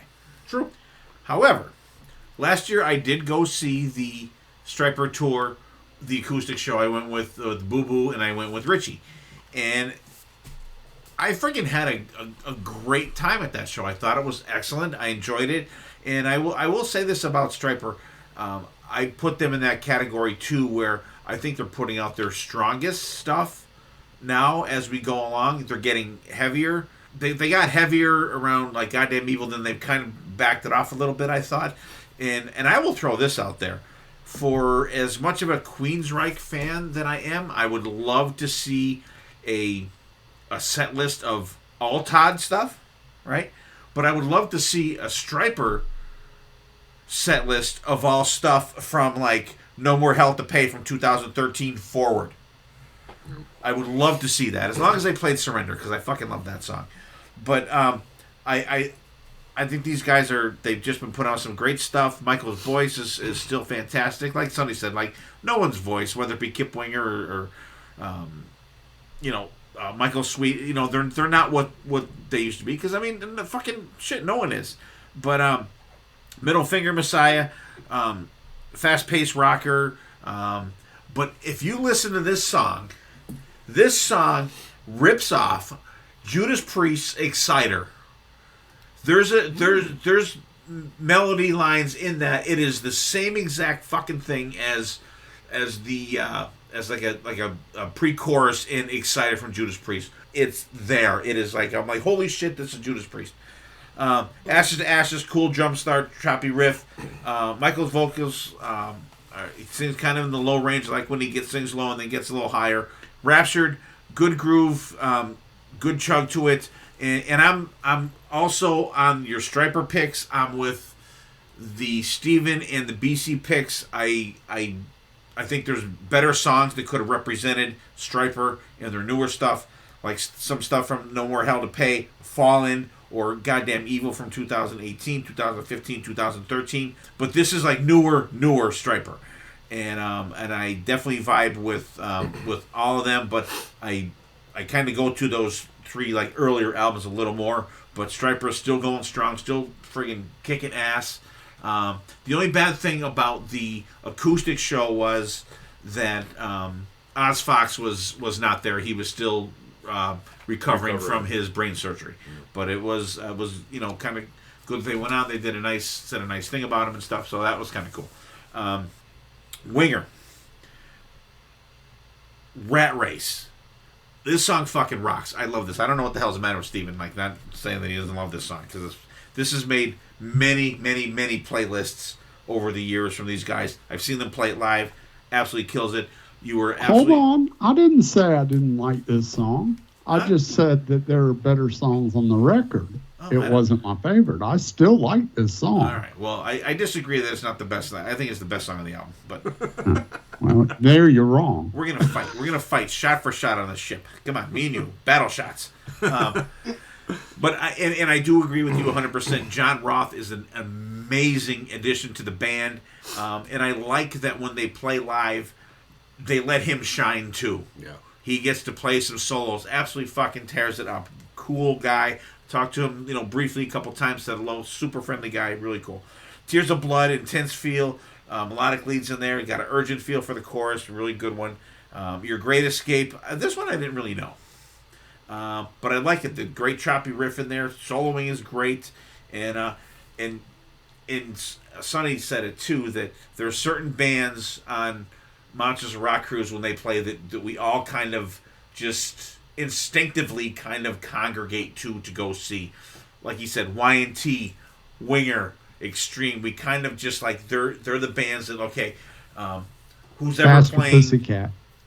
Faster Pussycat, absolutely. I'll tell you what, last year was the very first time for all the Monsters of Rock cruises we went on that we went to see Faster Pussycat. Sonny and Tony pussied out. I don't even know. I think Steven went to the one, but he wasn't with us. I didn't go to it. I haven't seen them yet on Monsters of Rock. I did tell you I would do it this year, though. We had a fucking blast. We missed out on some good goddamn fun shows. We had a fucking blast watching Faster Pussycat last year. They played on the pool stage in the one. They played in Studio B in the other one. We had a fucking great time. So, Sonny, take your ass pollution and put it up the fucking smokestack. I see no. Well, we'll meet you there after the show because it's a good time. It's at the end of the night. Everyone's all ripped up. It was a fucking fun time. But there are those bands at Monsters of Rock Cruise. Winger is absolutely one of them where I don't think since that we've been going that I've missed one Winger show on any of the cruises we've been on. That's how much I enjoy them. And we always find a way to work our way right up to the front because it's usually in the theater, one of the shows. And it's just absolutely, they're a must-see on the Monsters of Rock Cruise. Fun picks, my friend. Nice. All right, there we got it. So we have our newer bands, we have our classic bands, still putting out new stuff, and we'll go around. When we go back around, you guys just give your final words. Steven and Sonny, plug Growing Up Rock, and we'll get the hell out of here. Dylan's going to be like, oh my God, this is so long. You know what? You don't have to listen to it in one shot. Go ahead, Sonny. So I'll let my partner, Pip the podcast, enjoy these episodes. Always a good time hanging out. You know, these new bands, they're honestly, some of these guys aren't even that new. I mean, we're calling 20-year-old bands new, but, you know, they call 25-year-old bands classic now. So, you know, is Buck Cherry new or is Buck Cherry classic? They've been around since 9? Right? So they're newer. If you have never given them a shot, there's just so much great rock out there. I'm telling you, if you loved Slide It In, the 87 record, and Slip of the Tongue, half the European bands that are melodic sound like Whitesnake. You would love the European bands, right? So you just got to give it a shot. But there's a lot of good music out there. But thanks for the invite. Always love the hang. All right. BB. Yes, Sonny, Steven, thanks for coming on with your busy schedule. Can't wait to hang with you guys on Monsters of Rock. It's going to be a blast. Yeah, like we kind of started in the beginning. Like, rock is definitely not dead. There is a whole playlist that Dylan's going to put out there that's going to show you that rock is not dead. There is some amazing music that has been made in the last 25 years, and there's just great music out there. Love this episode. I love listening to newer music, trying to find that deeper cut of a hidden gem from Maverick and trying to find bands that sound like those guys.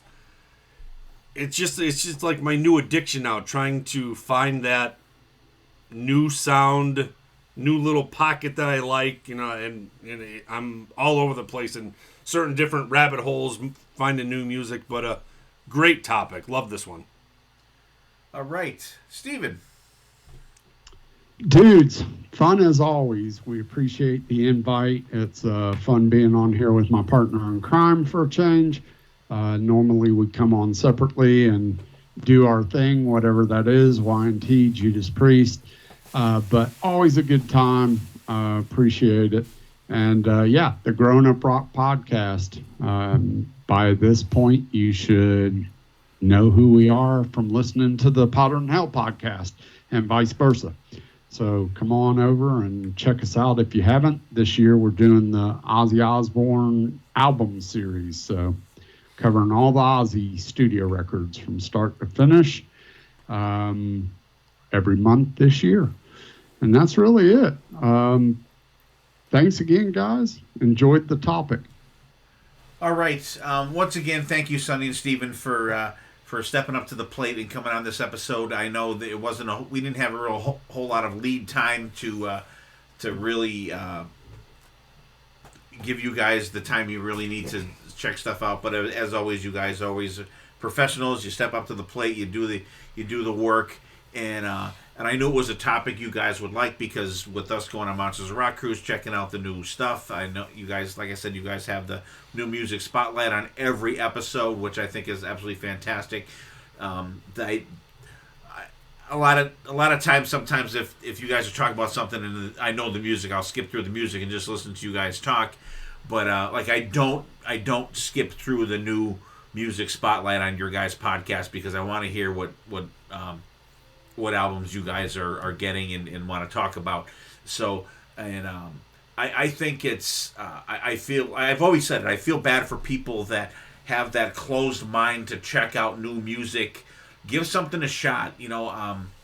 Life's too short to stay in your little comfortable box. Get out there, check out something new. And I think Monsters of Rock Cruise is an awesome experience to go on, to check out new bands, someone that you're not necessarily familiar with. Pop in and check them out. It's just crazy to not see them, because a lot of these bands that we see on these cruises will never really, besides flying to Miami, going to their hotel and then getting on that ship, they're not going to play a note of music in the United States like probably ever. So this is a rare opportunity to see some of these bands. Like, I don't know if I've ever heard of Eclipse or Heat or bands like that, or Nestor playing one single, even a club show in the United States, which is insane, because if they played in the States, they'd be playing in the club, and these guys are playing like Vakin, and they're playing Sweden Rocks, and they're playing Sweden Hell. They're playing all these friggin' crazy big festivals, and people over here would be like, who the fuck are these guys? Get out there and check out some new shit, and check out the bands. If you're a Saxon fan or a Whitesnakes fan, like Sonny said, get away from the 87 album, the Slip of the Tongue album, the Slide It In album. Check out Flesh and Blood. Check out Forevermore. Check out Bad to Be Good. Those albums offer a lot. Night Ranger, Queensryche. There's so much more out there to check out, and I love doing this. I really appreciate Sonny and Steven coming on here. It sucks that BC was sick tonight, that he couldn't make it, but at least we got to talk about his stuff, and he gave us his notes. I miss Dylan here, because I'm at the keyboards, and I press two buttons when we record. I press record, and I press fucking stop. So we take bathroom breaks or whatever in between. The tape keeps rolling, so Dylan's got to deal with that. And Dylan, not sorry the episode's so long, because it's going to be what it's going to be. So once again, Sonny and Steven, thank you for coming on, give us your time. BB, thank you for coming up tonight. Always great. Just it's unusual, besides the album duels, you and I just doing one together. Yeah, for sure. It's unusual, Yeah. But although I love it. I love it. So you guys out there, check out some new stuff. Check out some classic stuff. Classic bands doing new stuff. Thank you for listening. If you're a new listener, welcome. If you're a vintage listener, welcome back. Once again, thank you, Sonny and Steven. Thanks, BB. Thanks, Dylan. Thanks, BC. Thank you to everybody out there. Take care of yourselves. Take care of each other. We will see you next time, and there definitely will be a next time.